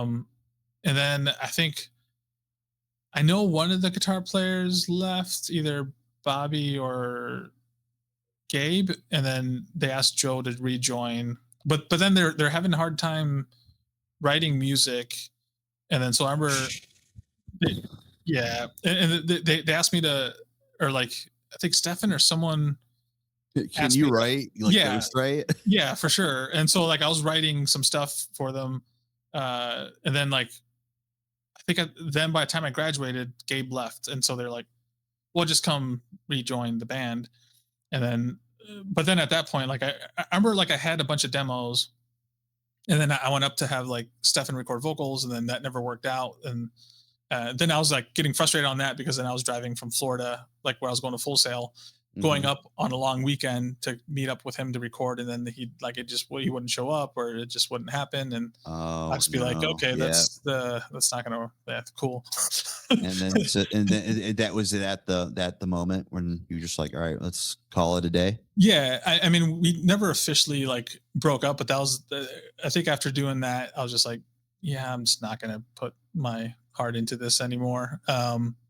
But yeah, yeah, I mean, it's one of those where I thought like, I mean, I don't know, I thought about making more music because like, I mean, I with the stuff we have on the album, like I did like I wrote most of the music, I did like a lot of the Mhm. lyrics, I did like almost all the riffs, like um yeah, and it, like because like I was just kind of like the like yeah, I'll go in there and be like, this would be cool on drums, but then David would totally make something cooler. Like Right. I'm not gonna Exactly. take credit for the drum stuff, but Yeah. I'd be like, do something like this, and he'd be like, this will be You cooler. gave a basic idea. Yeah, yeah, because like I mean, I would just kind of that's how I have always been with all the bands that I've been in. Is just like it's like oh like I have this riff in my mind, and then I like I think it'd be cool with this drum part. Um, I'm not that creative anymore. Like you definitely lose it if you don't like keep up with it. So it's Interesting. just kind of a yeah. It's one of those where like I actually stopped playing because when I hit college, I almost failed my first semester because like I literally like and it was a good thing back in the day, but like I couldn't concentrate without riffs going in my head the entire day. So like like Plagued by riff, dude. yeah, yeah. And so like I was like, I'm gonna fail out of this really expensive school that I'm going to. And I was like, I gotta either decide do I want to do a band or do I want to get a degree and hopefully get a job somewhere else. And so I decided to just focus on school. Right. And like because like Chaz at the time, Chaz was going to Full Sail. And so like Forgot he was. yeah, so me and him started a band called City of Vultures for a little bit. And we did like one or two songs. I wish they was still up. MySpace, I don't know where those songs are, but like They it all was a got cool, nuked. yeah, for sure. Dude, there's so much of like all my old like Oh yeah. early songwriting material that I like had on a private MySpace that I'll just never have back. Oh, for sure. And it was cool because like I remember like part of the thing was like we wanted to do all like uh, no amp simulations, no nothing. So like I remember like almost getting kicked out of my apartment recording those two songs because like I had my half stack and I had it like in my closet, like all the like turn your amp sounds good at like eight, the knob on like eight. So like it's almost all the way up. And like Right. I remember just stuffing my closet full of clothes and like foam and just like just hear people pounding on the on the What are you walls. doing? Yeah, but yeah, like I remember yeah recording some stuff with him. And then Imperial asked me to join when I moved down there, so I joined Imperial for a little bit, which was another Christian band that I think Stephen Poole joined for. Like remember I told you that Stephen Yeah, yeah, dude. Imperial and I then forgot all Blood. about this. Yeah, so I joined in Imperial for a while, and it was weird. We had I started writing stuff, but we never did anything with them. They did. This was a weird thing because I like they kind of had me join the band without ever asking me. So like I remember like they shot a music video and they're like, "Hey, our guitar player can't make it. Can you come and be in the video?" Whoa. And so like I was just So like, strange, there's a vacancy here for yeah. you. And so they had me record this music video that they have, and I'm in, and it's just like in a forest, and like Dale's like chasing a girl in the forest, and there was a bunch of Full Sail kids who did the video, so like it was like kind of worked out that it was just there. It's like it's a cool Um, project. yeah, and it ended up being a kind of a cool video, but I remember like no one like people the other band members didn't know that they were trying to get me in the band, but Dale knew. And so like, but like I remember like Dale told them I think that I looked a lot like the other guitar player, and I was just like, and then like the other guitar player they had at the time, he was kind of a jerk, but he was just like, uh, he was like, he looks nothing like uh, Josh or whatever. He was like, he looks like he ate Josh, and I'm like, what the f, man? A fat joke? Come on! I was like, you're not skinny either, man. Dang, dude.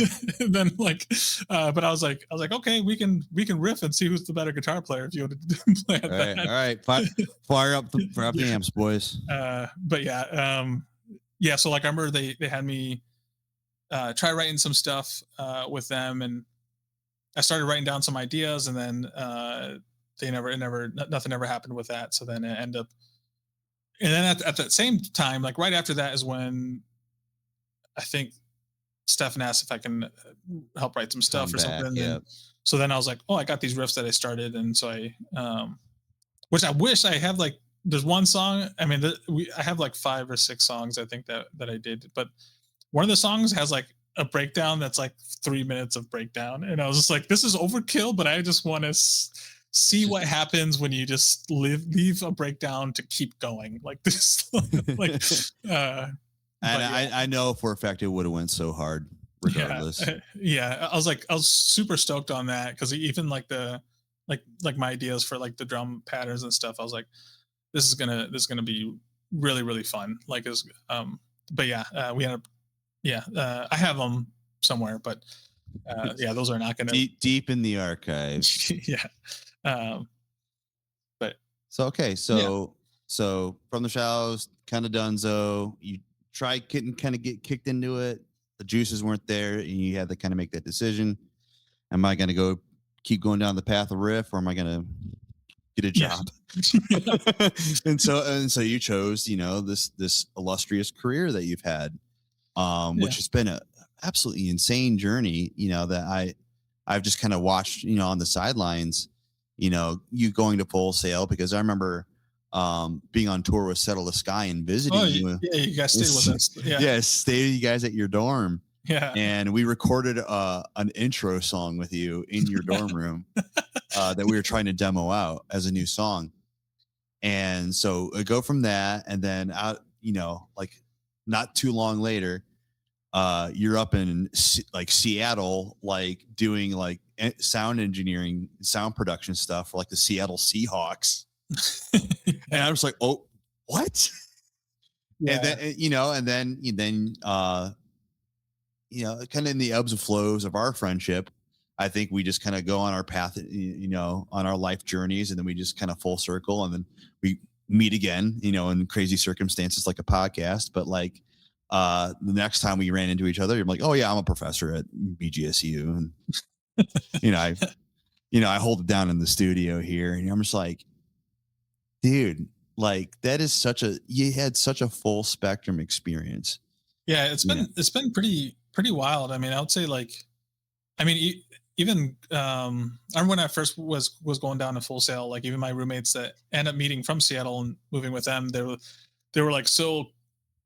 I've had so many crazy experiences in my life that I mean, I feel very blessed. I feel like a lot of things like, yeah, like that I don't feel like I deserve to be a part of and stuff like that, but things just happened. And um yeah, it's been cool. It's been a like I mean and that's just like Chaz too, our vocalist. Like he was like, he went to Full Sail, then he moved to California, and then he was like managing Disney bands, and I think there was Oh yeah, something. he's really into some crazy shit now, Yeah, isn't he? he's for a while he was managing what was it? Uh Pepe the Pig, the tour, the like, Peppa Pig, yeah, Peppa Pig. dude. And I he said took that my that's daughter to wild. that. Yeah, but like yeah. I mean, he said that there's nothing crazier than like moms that are trying to get backstage and just like but he said that like he owns his own company now.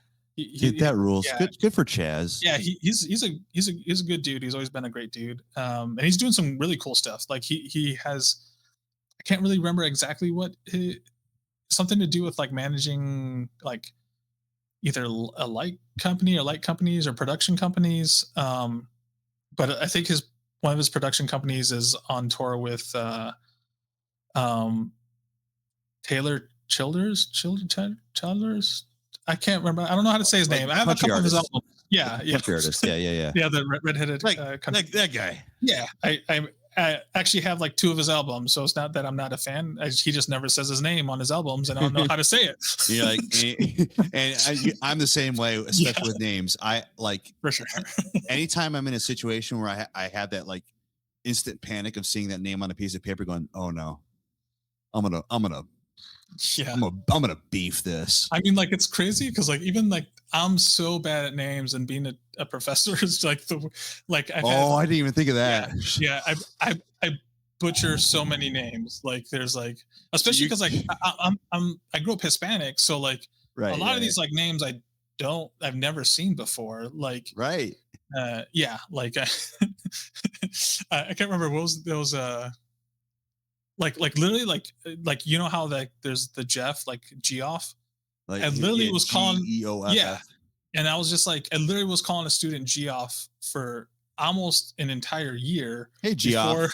yeah, and he would just laugh like, oh, that's fun. That's a fun. It's a fun. Yeah,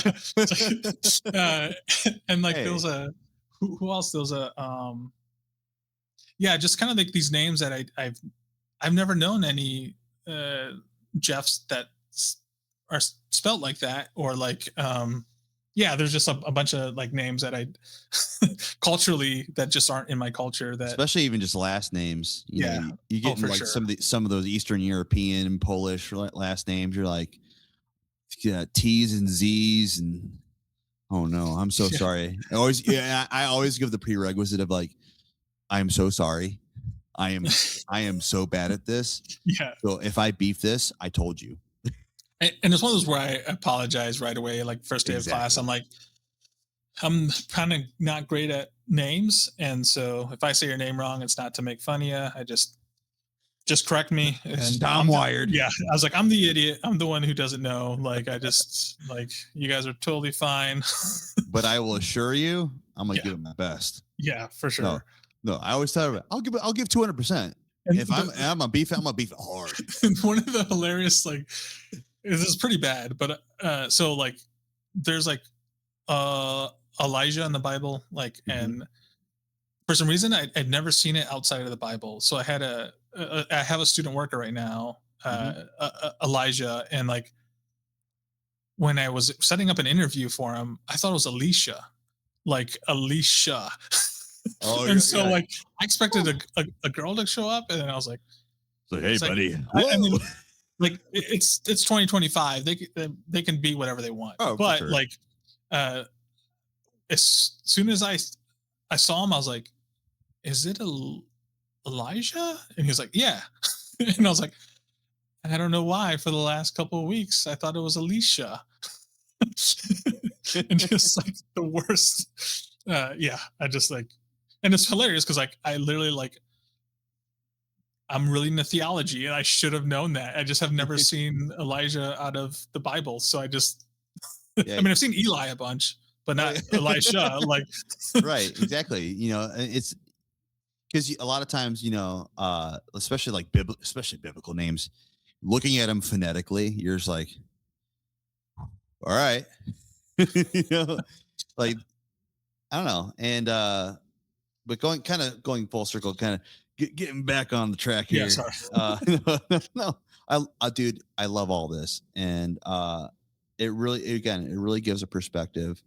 So I'm gonna kind of run through kind of like the three questionnaire here, Yeah, um, and then we'll kind of put a pretty little bow on it of just sort of like how we're feeling about the whole entire experience. So the first question I always ask is there, again, in like I said at least three times in this episode, yeah, if you're not comfortable, you're not gonna say it. It doesn't have to be the actual worst thing you've experienced, but what was your worst experience in your time in the specifically the Christian metalcore industry part of it?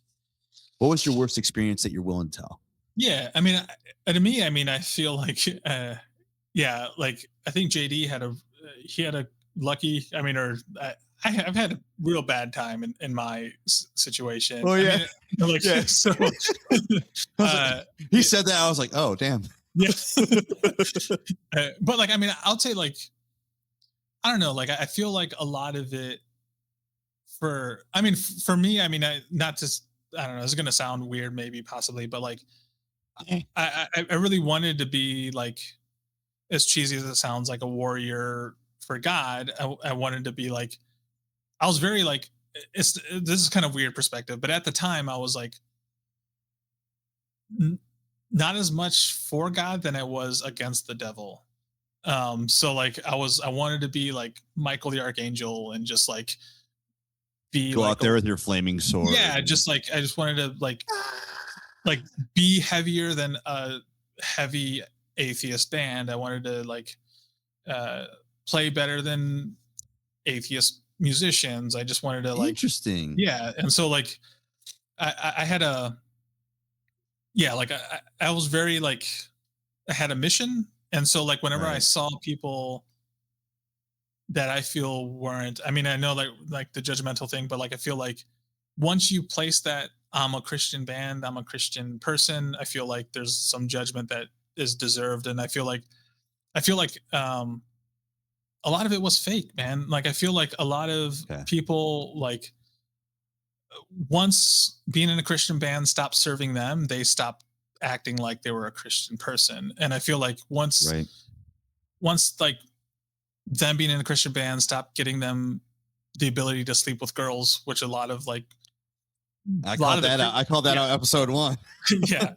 I mean, a lot of, I mean, that's 80%, probably even more of the Christian bands that I knew were Yep. dudes that were just trying to sleep with youth group girls. Like it was kind of a terrible time. Like, especially from my perspective, I'm just like, yeah, I'm just like, I want to do this thing that is like, and it's all these people who are in these bands who are saying they're promoting this thing that they want people to come to God, but like they're just saying that and then looking for the like next person they're gonna like be a terrible person Yeah. to. Like, Yeah. and by that I mean just like sleep with them and never talk to them again, kind of thing. Yeah. And just like, and like I feel like even within our like friend group, I mean, I feel like so many people once they like these are like youth group leaders that Christian band people who like as soon as they could get the chance or once to stop serving them, it feels like from my perspective, it could be wrong. I could, but like it's happened so much to like so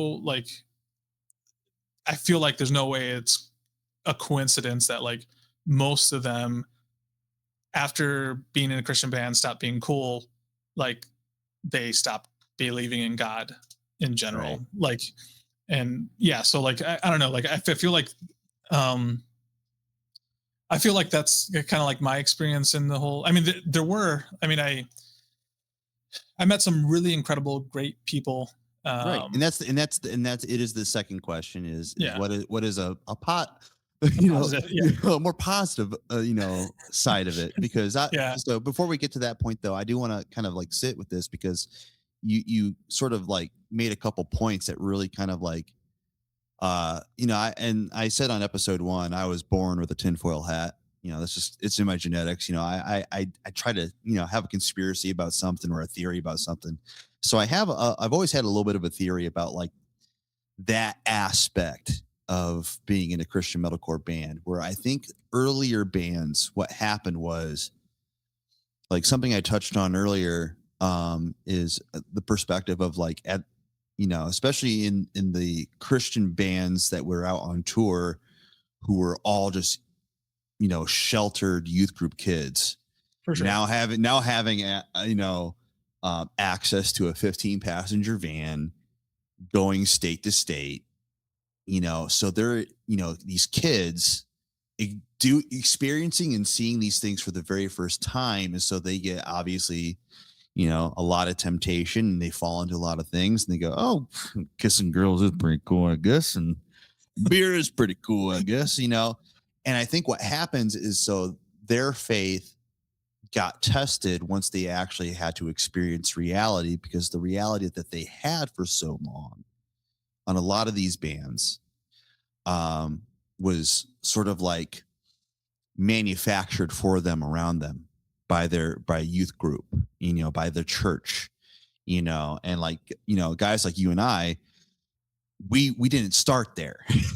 Yeah, We came into faith, in our times, that we did come into faith through way different doors. And so we had this like almost outsider lens perspective of like these youth group kids who came in and they had their first beer, and so I think what happened from that point is, by the time those band members are experiencing those things, those younger bands around them and younger musicians and younger fans going to those shows are seeing them do those things or experience those things. And so then they get in their heads, oh, is this what Christian bands do? yeah, yeah, And so then, you get like the bands who are like a little bit more like, oh no, we're a Christian band, you know? And so I think that's how a lot of that toxicity, kind of intervene. And I say toxicity in those. I mean, if you want to have a beer, you want to have sex, go do your thing, dude. Like that's a thing. But like the whole idea was like, if you are proclaiming a thing that is your focus, make that be your focus. yeah, for sure. And and that's why I really always like loved the emphasis of how you went about it, from the beginning in your first couple bands, of just like, we're just dudes. The Christian thing is, a second part of it, by proxy of just who we are as people. Let's party, let's have a good time playing some shows, and I think that that part can still be there, and that is still worthy, and you can still have these trials and tribulations, because being human is inevitable. Yeah, That's what for we sure. are. We're going to go up and down. We're going to try different things. You're going to see like, the time we talked about, we saw a guy doing coke for the first time. We're like, what? Like, that's a thing. Yeah, And so you're like, what else don't I know? And so I give a little empathy to that. But what really I think you're really touched on was that time when it really just turned volatile, and the perspective of being in a Christian band it was almost, it became a joke of just like, oh, you're saying you're a Jesus band because you're just trying to get laid, or you're trying to get signed to Rise Records, or yeah. I mean, I think a lot of it. I mean, so there's. Yeah, I mean, I agree that a lot of it was I mean, just people without experiences and stuff like Yeah. that. But also, I feel like I think maybe my perspective is skewed because like I was not a scene kid. I was a metal kid. And so Yeah. like Yeah. I was not wearing girl pants and trying to be super sensitive. Like I was not As I wear vegan. my skinny jeans right now, when I I'm mean, not so skinny. so like I mean, I feel like I mean I was yeah, I mean I was into metal. I mean, and a lot of it is Right. like Exactly. it's like when yeah, I mean that's like kind of the like I understand that like I was uh I mean temptation wise, no one's going to go after the fat kid with long hair and a big beard anyway. So like, it's easy for me to judge from far away. But also, I feel like part of that scene look was to be be get seeing girls. So like, and Yeah. so like that's like, I mean, yeah, I mean, but yeah, I mean, I think a crazy lack of I mean, I think that was a frustrating part was like a lack of experience and a lot of people acting like they had a lot of experience. And I mean, Ooh, yeah. yeah, like I remember those at Cornerstone. I remember hearing the story that like I remember like this girl put on this guy's pants, and she started just after they realized that they were like the guy's pants that they were girl pants, but those guy wore them before, and she thought she was going to get pregnant. That's how little information that Yep. she had like of life and Woof. reproduction and just like she was like oh these like his private parts where mine are and now I might get pregnant because these pants were on a dude and so like And I'm going to hell. yeah and so like I mean I think a lot yeah I mean I it's yeah I mean I do see yeah I mean I do agree it's a lot of kind of I mean it's like the whole like edge till 21 I mean if I had a dime Right. for everyone that was like I'm straight edge it's like you can't say that until you're after 21 years old like You are 15, yeah and this it's is a like VFW yeah hall. it's like just because like it's illegal for you to do beer and do some drugs doesn't mean that you will Wait do till it's it. readily available.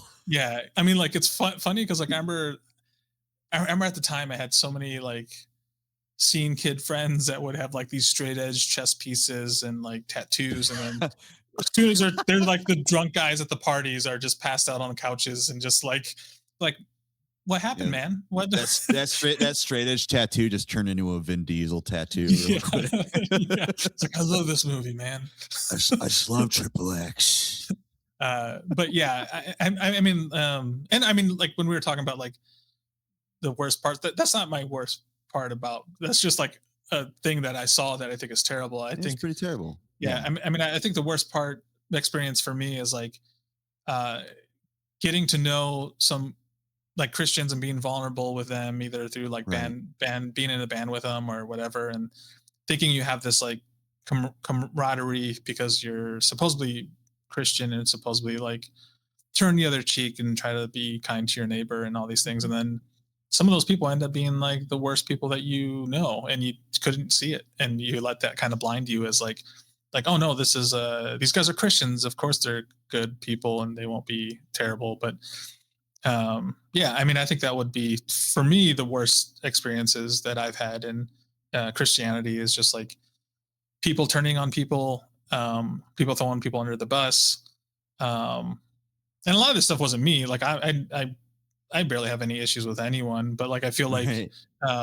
yeah like yeah like I remember those people who like hated Chaz for a long time and would just like try to mess with him. I don't know if it's like a jealousy thing, but I remember I was just like, I'm old school. Like I grew up, I grew up on gangster rap and a bunch like I'm not from the Yeah. same I, neighborhoods as like anyone that I know. So like I grew up totally different. So like I have an old school mentality of just like if you're my friend and if you get in a fight, it looks like I'm getting into a fight too. yeah. Like and like that's We're not locked like in. yeah. So like Yeah.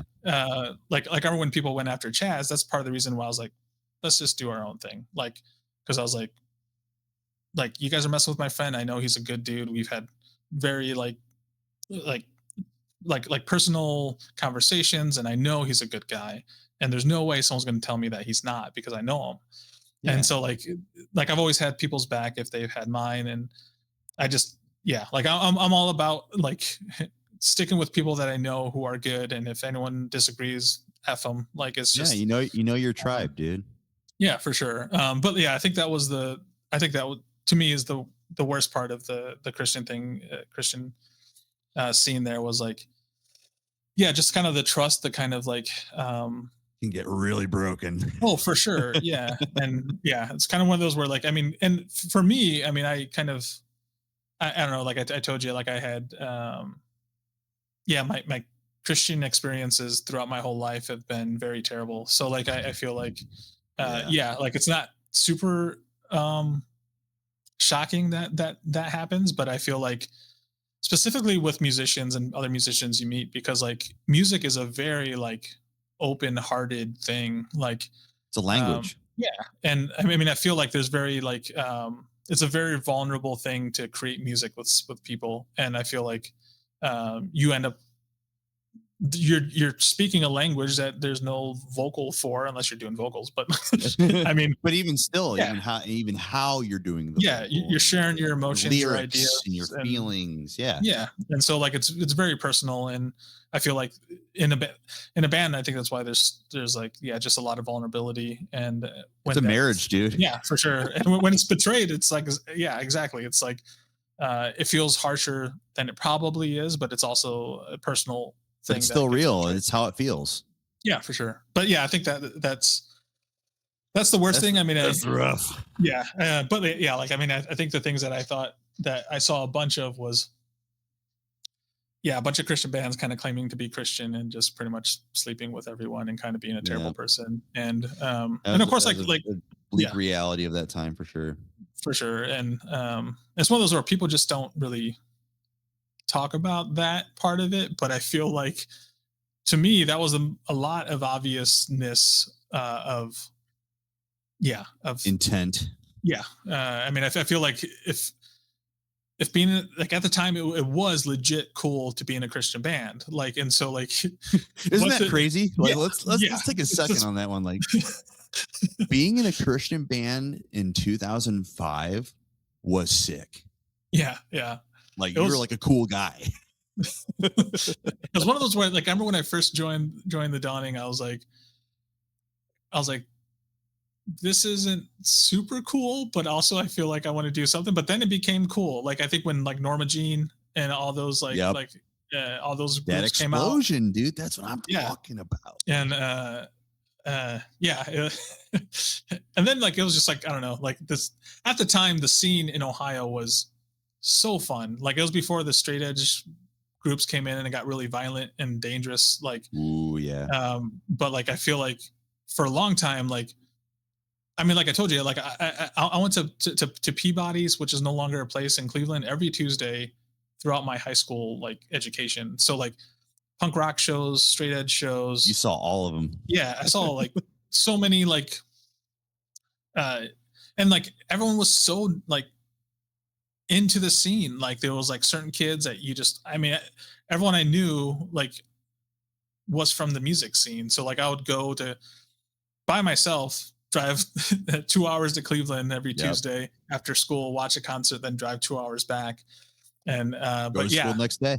yeah, for sure. And but yeah, I mean, it was such a just a fun, wild, just weird.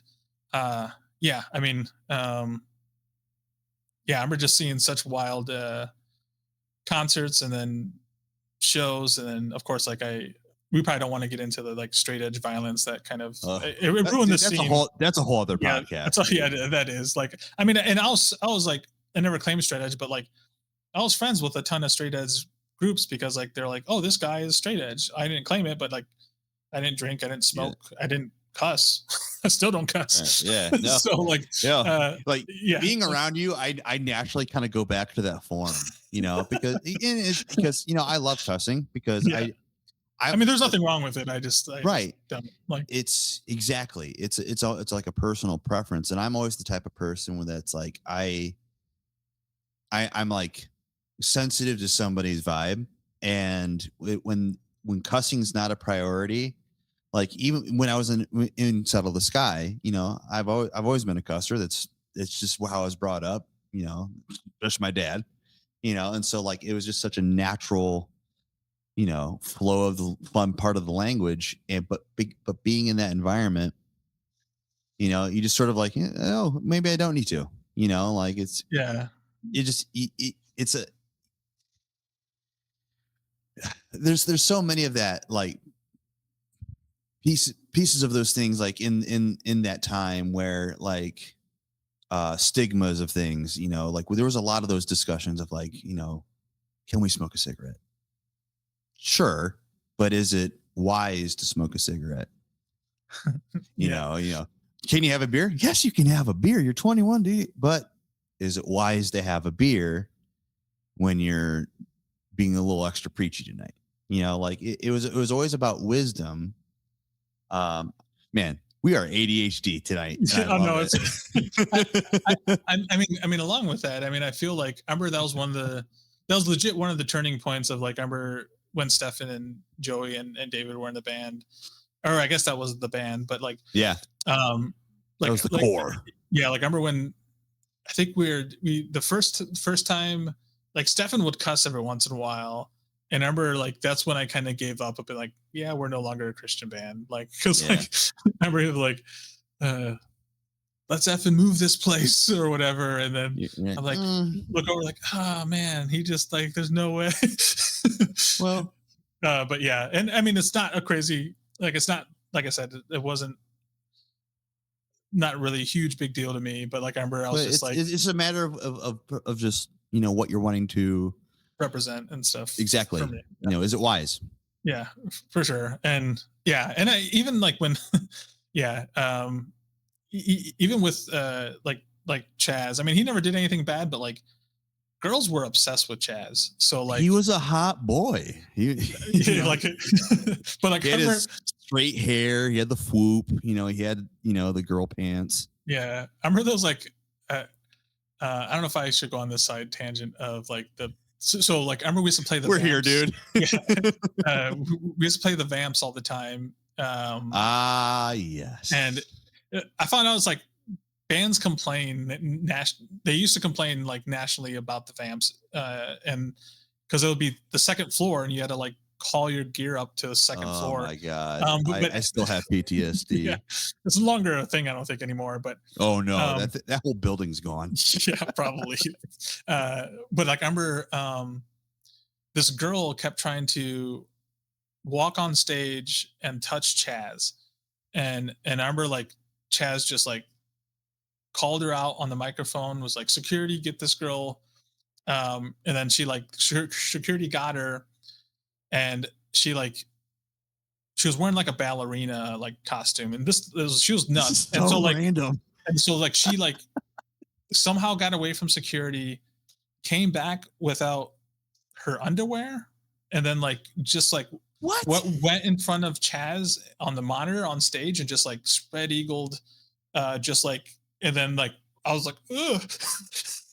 And then he was just like, he's like, security, get this girl. And then so she left, but then she came back. She left, went down the street, got a sword, a legit sword, came back to the Vamps and was trying to come inside the Vamps to try to stab or kill Chaz. It was like the wild, it was just some random girl.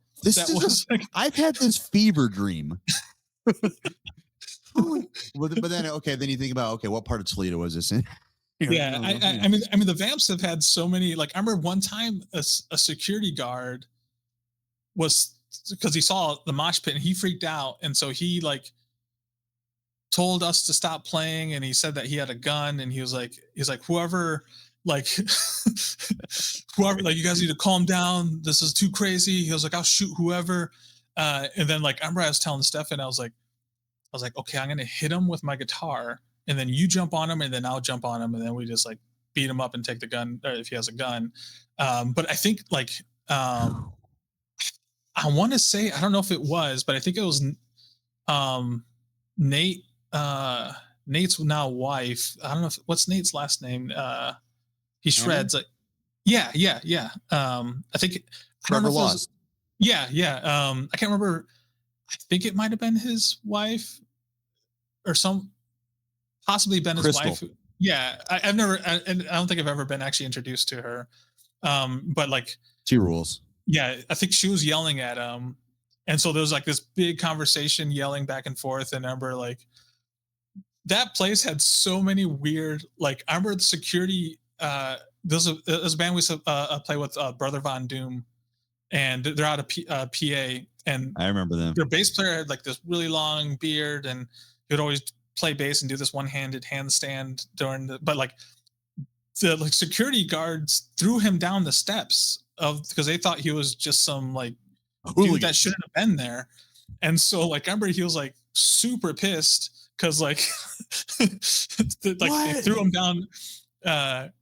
Like this place was wild. Like Pierce, our old bass player, like I remember there was a straight edge group there that jumped him and super like I think they like broke his arm and like his rib and jaw or something, like almost tore his ear off. And then he ended up joining that straight edge crew or something like something crazy.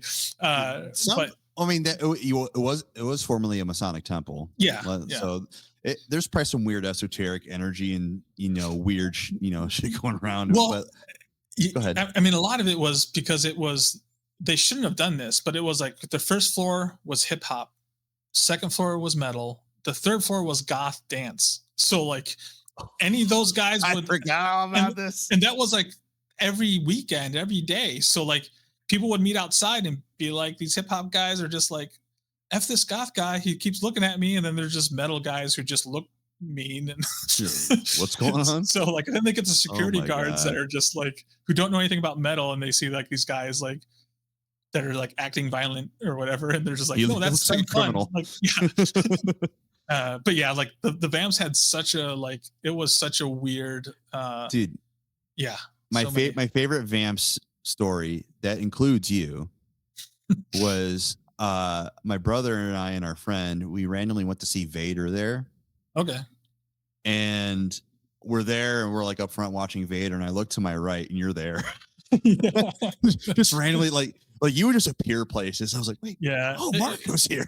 If there was a metal show, I would probably go to it. Like I legit was like just a metalhead. I just wanted to watch dude, and I wanted that to be made clear on this podcast. It's like you were there. You were in the trenches day in and day out, clocking in and clocking out in the metal trenches. And I saw you as we watched Vader cover Rain in Blood by Slayer. Yeah. And I remember one of the I saw we had him help carry our bass cab, and he like he has a metal band now, but the really super ripped big lifter he's in Las Vegas now, but he's a Cleveland guy. He was a stripper for a little bit, but he was a scene kid, really built.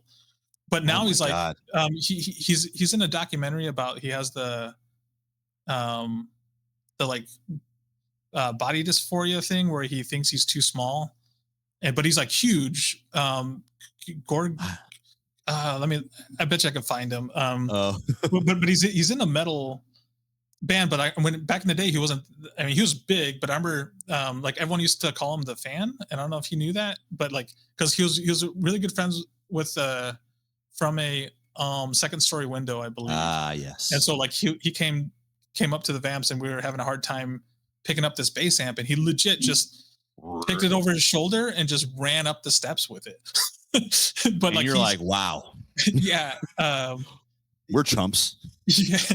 And like I think he was a stripper, and then he was dating one of the moms in Never Say Die, the Cleveland band, like one of the NSD Woe. Yeah. And I'm trying to find him, but there's like memes with the dude. That's so random.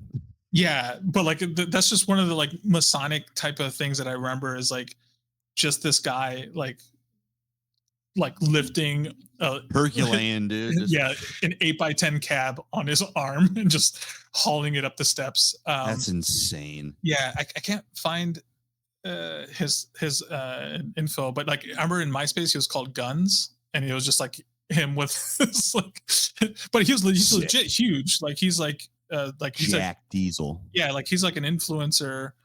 and stuff out of Vegas. And but he started like, it's the, like people say it's like the strongest metal band in existence, because it's like he's lead vocals and I think guitar, and yeah, there's like a drummer and another guitar player, bass player, but They're all jacked. yeah, they're all huge. But yeah, like I remember seeing him like when he was like getting built, because like he used to go to like I see him at the Cleveland shows at Peabody's, and I remember like him like dancing in the pit, and then when he got just bigger and bigger, people were just like, "Nope, I'm not dancing if he's dancing." It's just like this super ripped. You dude know what? You just can doing, have that to yourself, brother. yeah, just doing cartwheels and all these like kicks and everything. It was wild. You can just throw a cement wall. Oh, for sure. Yeah. I was just like terrified of that dude. I'm like, I'm just a long haired guy and just hang out on the side. But yeah, I don't know how we got on that tangent. Dude, there have been so many side quests on this episode. Yeah. Well, it was about vamps, I think. Yeah. Yeah. Right. Exactly. Because again, it's just one of those magical venues that just there's, and I think that's going to be sort of a consistent theme. I'm gonna get my practice reps in here and on mastering the getting the back on track part of things, but I also kind of don't, because I also think that like when we have somebody like you on the podcast, we have a lot of history, whether directly or indirectly. And I also think that there's a lot of people who have been so far removed from the scene for such a long time. When you recall these just name headliners, Club Bijou when it was downtown, exactly. You always go, dude. Every show has a memory. I remember we had to like clean up headliners because at one Dawning show we used fake blood and we were like spit it up. Eric told me about this. Yeah. Man. Yeah. What a buzzkill. Yeah. Of like, isn't this super cool? Actually, guys, that was actually pretty messed up, and remedy this. I mean, there's such cool, like, I mean, there's a lot of, yeah, like I said, Ohio was like so many bands, so many venues, like so many stories. Yeah, it was a wild time. Like literally, I just heard a story that I've never heard before, where some wild ballerina who's probably methed out of her mind, cartwheeling on stage, trying to grope Chaz, going spread eagle, getting pulled out by security and getting a sword. And it's just a Saturday night. What are we doing? Oh man, yeah. Like I remember, like, but that's what it was. That was those were shows, and that was the time. Yeah, it was one of those it was wild to see, because I'm just a straight metal dude, so like you're like, what? I was like, girls are attracted to what? Guys, when did this happen? I'm used to metal shows where it's like one or two girls and they are the wives of the metalheads who are here, and they are kind of into it, but not really. Yeah, for sure. All right, but let's reopen the chasm of what was, give me I think have already listed quite a few bright spots of that time. Yeah. But if there's anything specifically that you want to kind of like show a kind of like what was the best experience you've had? Yeah, I mean, I would say, within the Christian scene, I mean, I'd have like made incredible friends, and have built relationships with people that I would think would last a lifetime. I mean, they have so far, and it's been 20 years. So like, right. Here we are, buddy. Oh, for sure. Yeah. And so, yeah, it's been, that's by far the best part of it was, relationships with people. Yeah, I mean, it's wild. Like speaking of relationships and just kind of, seeing people, I got, before I started working at BGSU, I got, they had a week interview down at Elevation Church, which is in North Carolina. Yeah. They're to do audio stuff, and I remember they were giving us a tour, and I remember I was like, they're showing us the like what they do, the live board or whatever, and I remember the board guy. I was like, was like, man, this guy looks familiar. And then I was just like trying to figure out who it was, and I was just like, I was like, Brandon. And then like he was like looked at me, and was like, What? and I was like, and then I was like, Brandon Poole, and he was like, yeah, and it was Steven's younger brother, Steven Poole, our drummer, Right. but Yeah. he was like their main sound guy there, and like he was just like, it was like he's like Marco, and I was like, yeah, and then like What?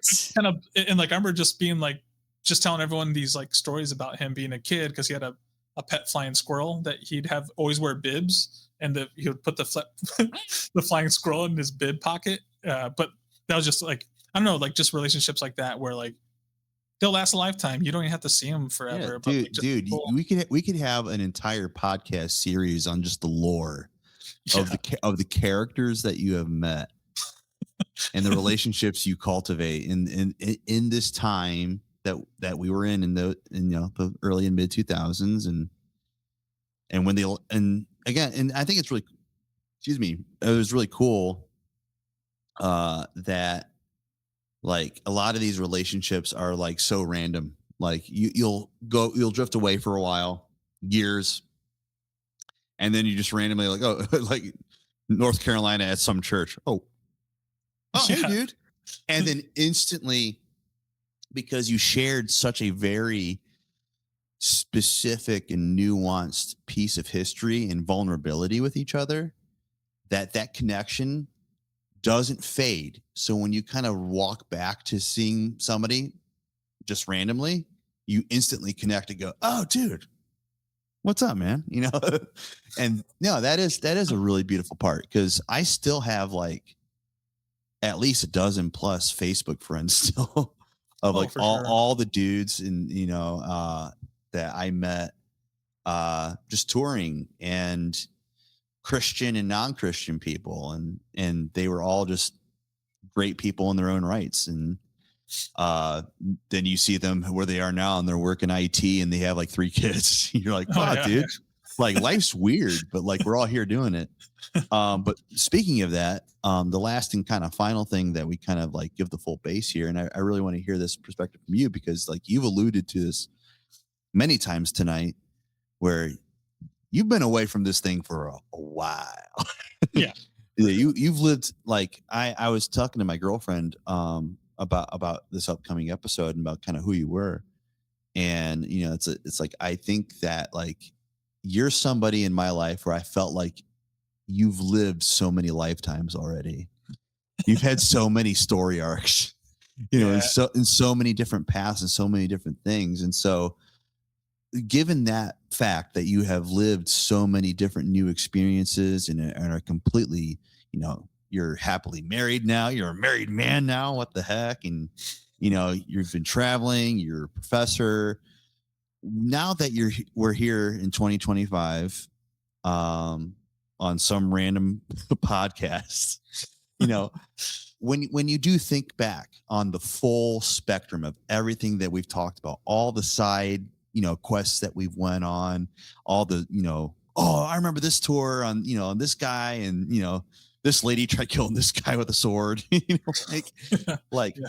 when you look back on all of it, what are your feelings like when you think about that? Because, again, one of the things and motivations to do a podcast, because I always preface this that where I am of the belief that there are enough, doughy white guys with podcasts out there, and so I kind of had a proclamation of like, I don't want to do that unless I really have a purpose. And my real purpose with this, if I can get vulnerable for a second, is rectifying and kind of like making sense, because that's where I'm at right now. Hurtling towards 40.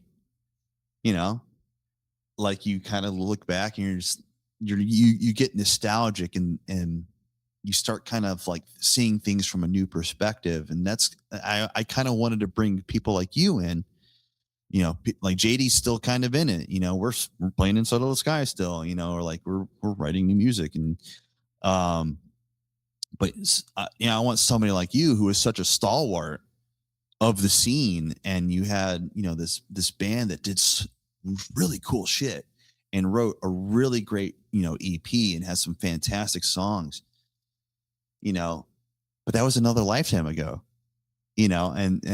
but I also, I've seen the itch come back a little bit in recent years with you, with you're sending me some demos of some old songs and you're like, oh yeah, Tribunal's doing like a reunion thing or something like that. And, here's some different, old demos. Like I remember you sent me the first From the Shallows Came the Sinners demos Yeah. that I tried writing bass parts to. You still had those, and that was a whole thing. And then you guys did obviously the re-release of the EP for vinyl, sold out 3 minutes. How are you feeling about that now that you're, Professor Mendoza? Yeah, I mean, I mean, I guess I'm not su- too sure what you mean feeling about what part of it, but I mean, I would say that like, Just, I mean, it is pretty general of just like, when you sit down and slow down for a second, you kind of go and you just kind of think about that with the time and distance that you've had. What conjures up? Is it good feelings, bad feelings, mixed, or is it just sort of like that was nice? no, You're yeah, yeah. I mean, I'd say it's good. I mean, okay. I mean, it's one of those where like, I mean, it's still mind blowing to me that Yes. Okay. like people still listen to an EP that we made, and it's just like, and people are into it and people like enjoy it. Dude, Because yeah, like, that's wild. yeah, I mean, I think any kind of I mean, when I was making these songs, when like most of the songs I made, and I wrote stuff that I wanted to hear. I mean, Right. so like I was just like, it's like, well, if I this is a cool riff, I like this riff, I'm gonna make a song that has that that I like, that I would like to listen to. I love At the Gates Go. Yeah, pretty much. But yeah, it's yeah, I think it's one that it's like a humbling thing. It's kind of like it's always Hell yeah. yeah, like it makes me proud to have written some stuff that people like, and it's like it's the legit mind blowing that, because like um when we made it, when we created it, when we toured, we were never like we're way more popular once we were not a band than we were when we were a band. And so like Isn't that crazy? yeah. It's almost kind of like a poetic irony. Yeah. But yeah, I mean, I'll say that it's a, yeah, I mean, it's kind of one of those, I mean, I think like with everything, I like to have just the experience of different things, and just kind of accept it for what it is. And Yeah.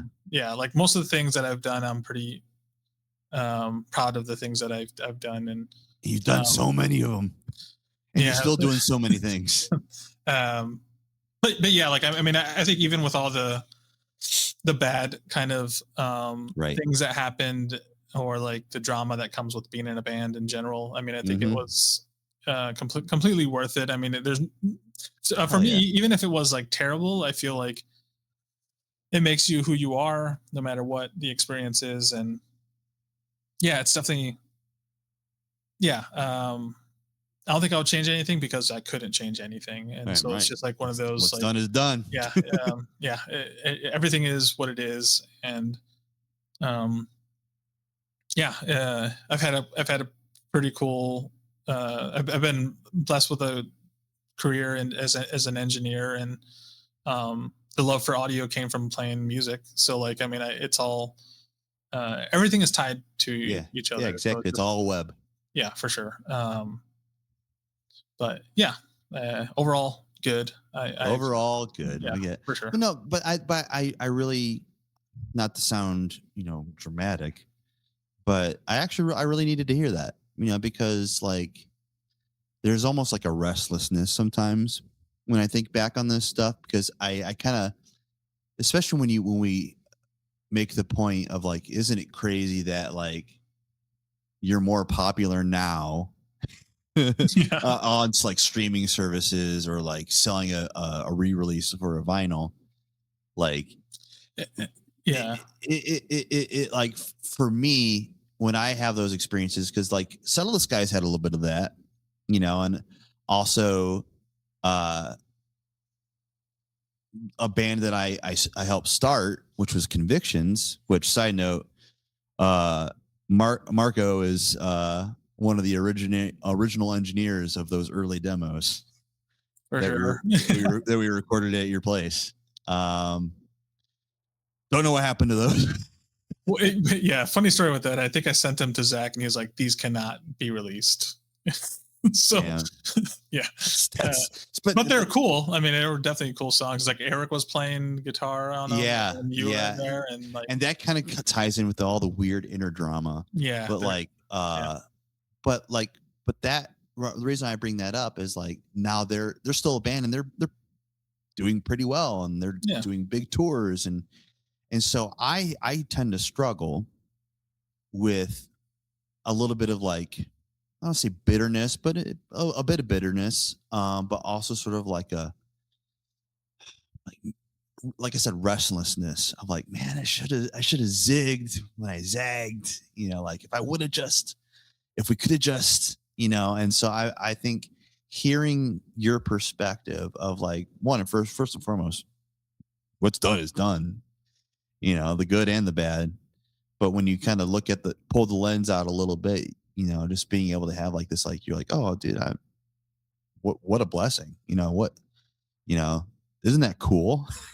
That in 2025 people are playing our EP from 2007. That's wild. yeah. It's still It kind of simplifies in my it. mind. Yeah, for sure. But yeah, I mean, yeah, I mean, I'll say if anyone is like, uh, yeah, I mean, I've had a different kind of attitude than a lot of people, and actually, I think this attitude has kind of helped me in the entertainment industry on the West Coast and stuff. Is just like I'm gonna do it no matter what. So like, Right. I'm gonna just keep doing it until I can't do it anymore. And I think like even like, I mean, that was a whole like, yeah, like, so I like when people tell me that you can't do something, because then I want to do it. You're like, And so well, like, yeah, like I remember one of the first things someone told me, like I remember when we were in the dawning, people were just like, "Oh, it's so hard to get signed to a label," and I remember I was like, "I don't." I'm gonna get signed to a label. Yeah, yeah, and so like that was what like I was like, "I'll do it," and then like I remember like after that I was like, people were like, "Oh, it's so hard to tour the U.S." It's like I'm gonna do it, and then like even when they're doing engineering stuff that like I remember when I moved to the West Coast, it was like, well, I want to work with some Grammy nominated people. I'm gonna keep working at it till I did, and then I think now I'm at like 10 or 11 Grammy nominated artists that I've worked with. Damn, dude. Hell yeah. And Love so that like, for you. and it's one of those two where I think it's a lot of like, to be honest, it's like a bunch of, um, I think having a speech problem that was really, really bad growing up and not being able to talk and people and having all this like, cause like, that was the most frustrating thing. And I think it is that, cause I remember in school, my whole life, like people would ask questions and the students questions, and I'd have the answer, but I knew I couldn't say it. Like or people would laugh Mm, at it. So then, like I'd like, yeah, so like, yeah. So I just wouldn't raise my hand on things, and like, right. yeah, people would just think I'm quiet or dumb or whatever. But like, yeah, I mean, it's just, yeah, and so like a lot of, yeah, a lot of my experiences is just like, um, yeah, and I guess my dad owning his own business and kind of seeing that and him, yeah, kind of, yeah, yeah. I'll say if you're, I mean, if any of you guys are interested in the entertainment industry, they say it's like if you don't have the heart for it, you'll know right away. But also if you're Mm, gonna wanna like if you're actually gonna do something, there's nothing is gonna stop you from doing it. Like and yeah, I mean, I feel like consistency and I mean, like we weren't anything as a band, we weren't anything huge, but I've everything that I wanted to do, I did. I never wanted to be a huge band. I never wanted to like just Right. live off of like music or do create a some bunch of do stuff. some school stuff. Yeah, yeah, and like I mean that's the reason why I went to school is why I stayed and got a master's degree because I wanted to eventually teach, and so that's what I'm doing now.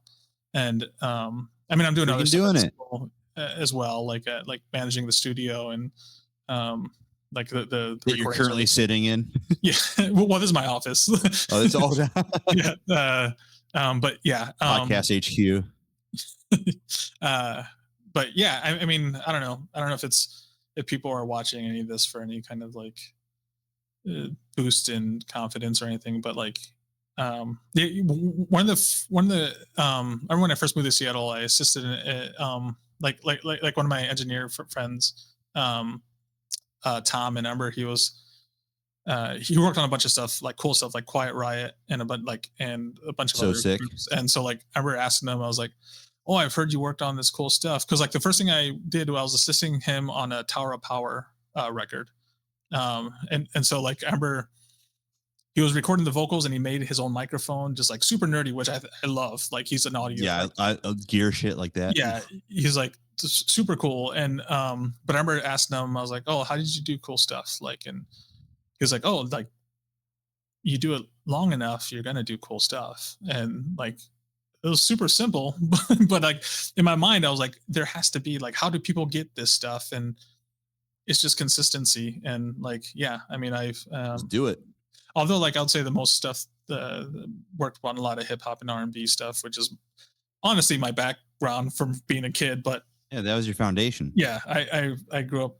I mean, I moved to Seattle thinking I was going to record a bunch of metal and All right, hardcore, and then yeah, yeah. it was just like hip hop, R&B, and folk music, pretty much, and some funk stuff. And you're like, this is great. Yeah, I mean, it was all good too. It was all good, like for sure. But yeah, I mean, yeah, I don't know if that's any if I don't No, know what that's people want to know. everything it needed to be, really. Yeah, No, because that's again, like I lead every podcast I'm going to do or episode that I'm going to do on this podcast. I kind of go, it's a one part historical retrospective, which we are almost 2.5 hours. So yeah, shout out to you for championing this. But it's a historical retrospective of like giving context to this real niche and just wild era and geographical and just so wild.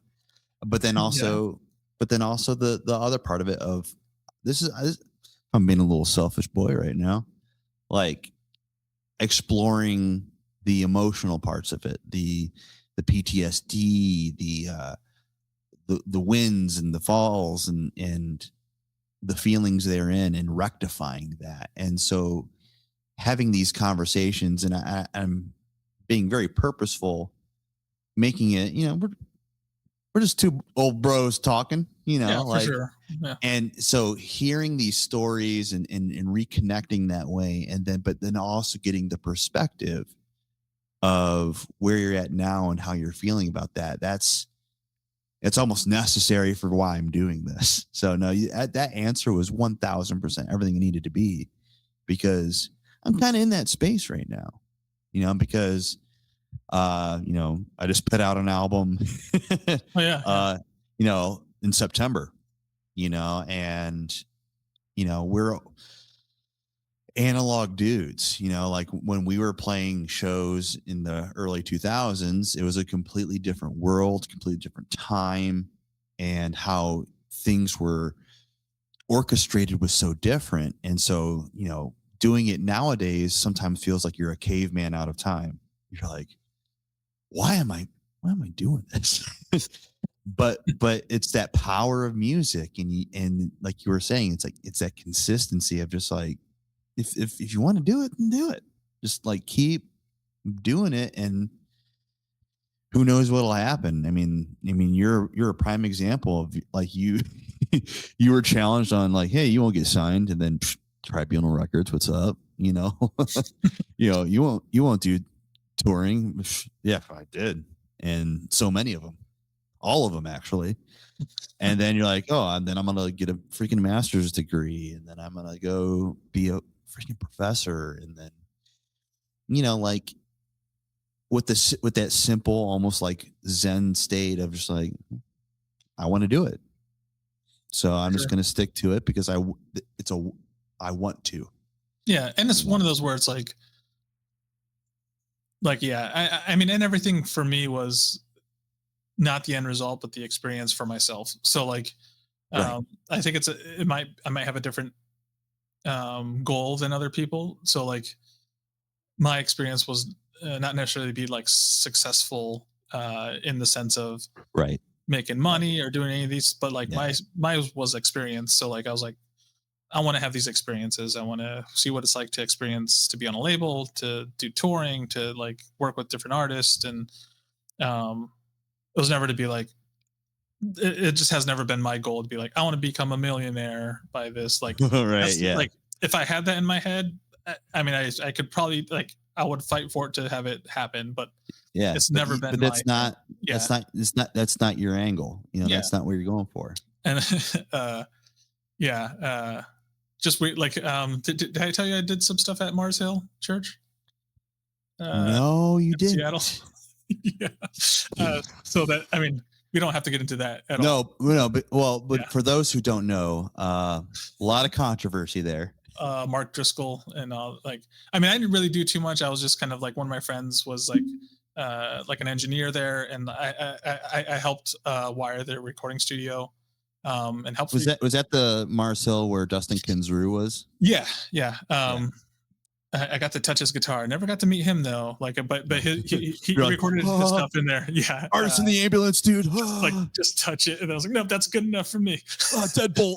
Yeah, but yeah, I guess there I got to, and the worship, and well, the worship team was like Dustin Kensrew, but it was also people from like Evergreen Terrace, I think, and like the Emery and all these other people. So That's like, wild. and like every worship I band forgot was Emery like dudes are up there. yeah, Wow. Yeah. and like I remember I got to assist on the King's Kaleidoscope record up there, which is like Oh, I haven't heard that name in a while. yeah, Wow.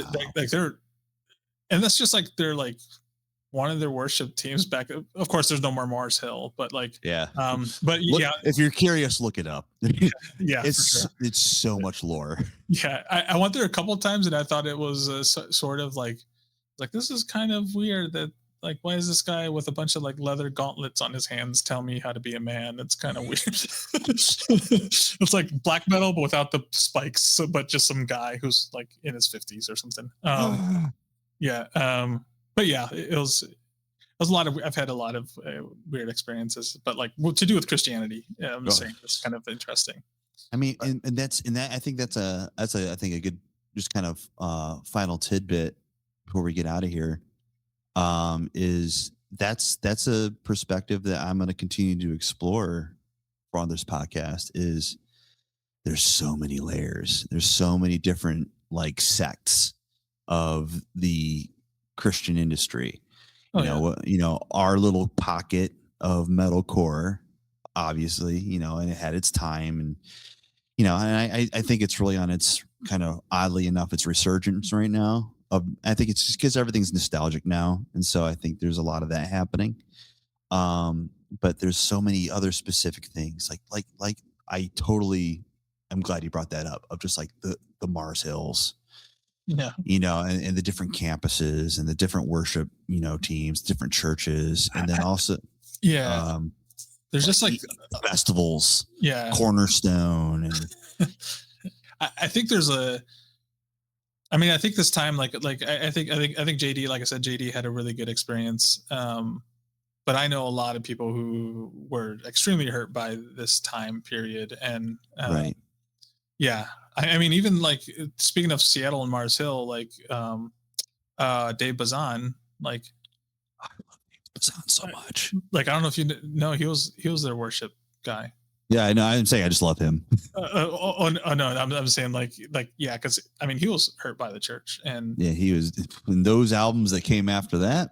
Well, yeah, I don't know if you saw his documentary. One of my friends filmed it or helped film it.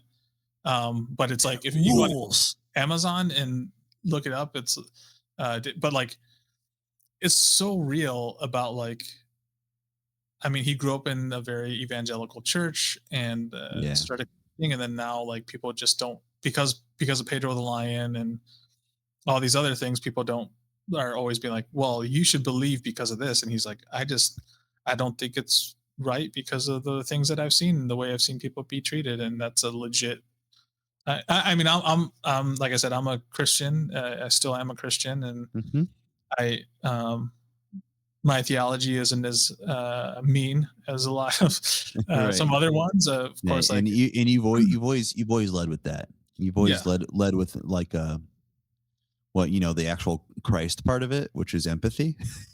for sure. And understanding and wanting to connect and see people for the uh, under the all the BS, all the facades, all the stuff that society and the church or not or whatever group you align to, and those things that you develop and put on as masks. Like you try to kind of sift through under that, see people who they are, not with a mean heart, but just even with almost I think sometimes even like a curious heart, or even just sort of like a or like a just like, dude, I was there. Like an empathetic heart. I was like, oh, I remember that, and just sitting with somebody, and sometimes that is the Christianity that like brought me into the industry, Yeah, because when I joined Settle the Sky, I was still, total neckbeard, like, well, actually,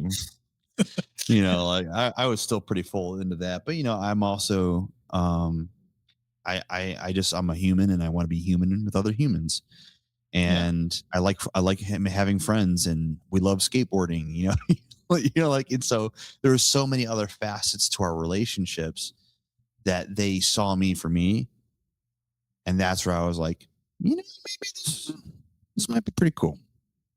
yeah, for And sure. I kind of opened that door a little bit, and I with the not so great things, there were some pretty awesome things. And hell yeah, man. Like that's actually, this has been very therapeutic. I appreciate it, man. So before we get out of here, if there's anything that you're currently working on, if there's anything you want to shout out, anything you want to promote, here's the No, floor. I mean, You're like, I'm not, dude, I'm good. yeah, yeah, Literally I can't think of anything. I mean, I would, sold out of the vinyl, so sorry yeah, about our that. band's out of the vinyls that another label released, and then Tribunal is releasing some CDs that I don't know if they still have any left, but um, yeah, we do have we're in talks with the label right now who's going to release it on cassette tape in January. So Oh, that rules. I have no idea what. I mean, I understand. Like, I'm a huge black metal fan, or was back in the day, and I know that it's like people don't take your black metal band serious if you haven't recorded or haven't released a cassette tape. So, Dude, that makes me so happy because I yeah, also am a black metal fan. yeah. So I understand the true cultness of Uh, just playing it on it, on a it's cassette tape. it's hilarious because like I went Give me that uh warble. yeah, like I went black packing. So that means I went to Norway and I visited a bunch I of black remember he's metal posting sites. those pictures. Yeah, Yeah, so they call it black packing. Who's visiting a bunch of black metal places? dude. Oh my god. After I get out of here, I'm gonna talk to my girlfriend. Yeah. We're gonna be like, all right, listen. I know I'm terrified of planes, but we're gonna figure this out. I want to go black packing.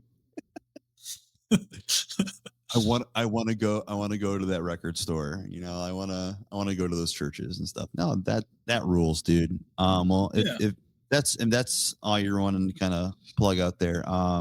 yeah. I mean, Uh, yeah, I can't think of anything else. I mean, yeah. yeah, if you're in Ohio, want to take some recording classes or something, I guess.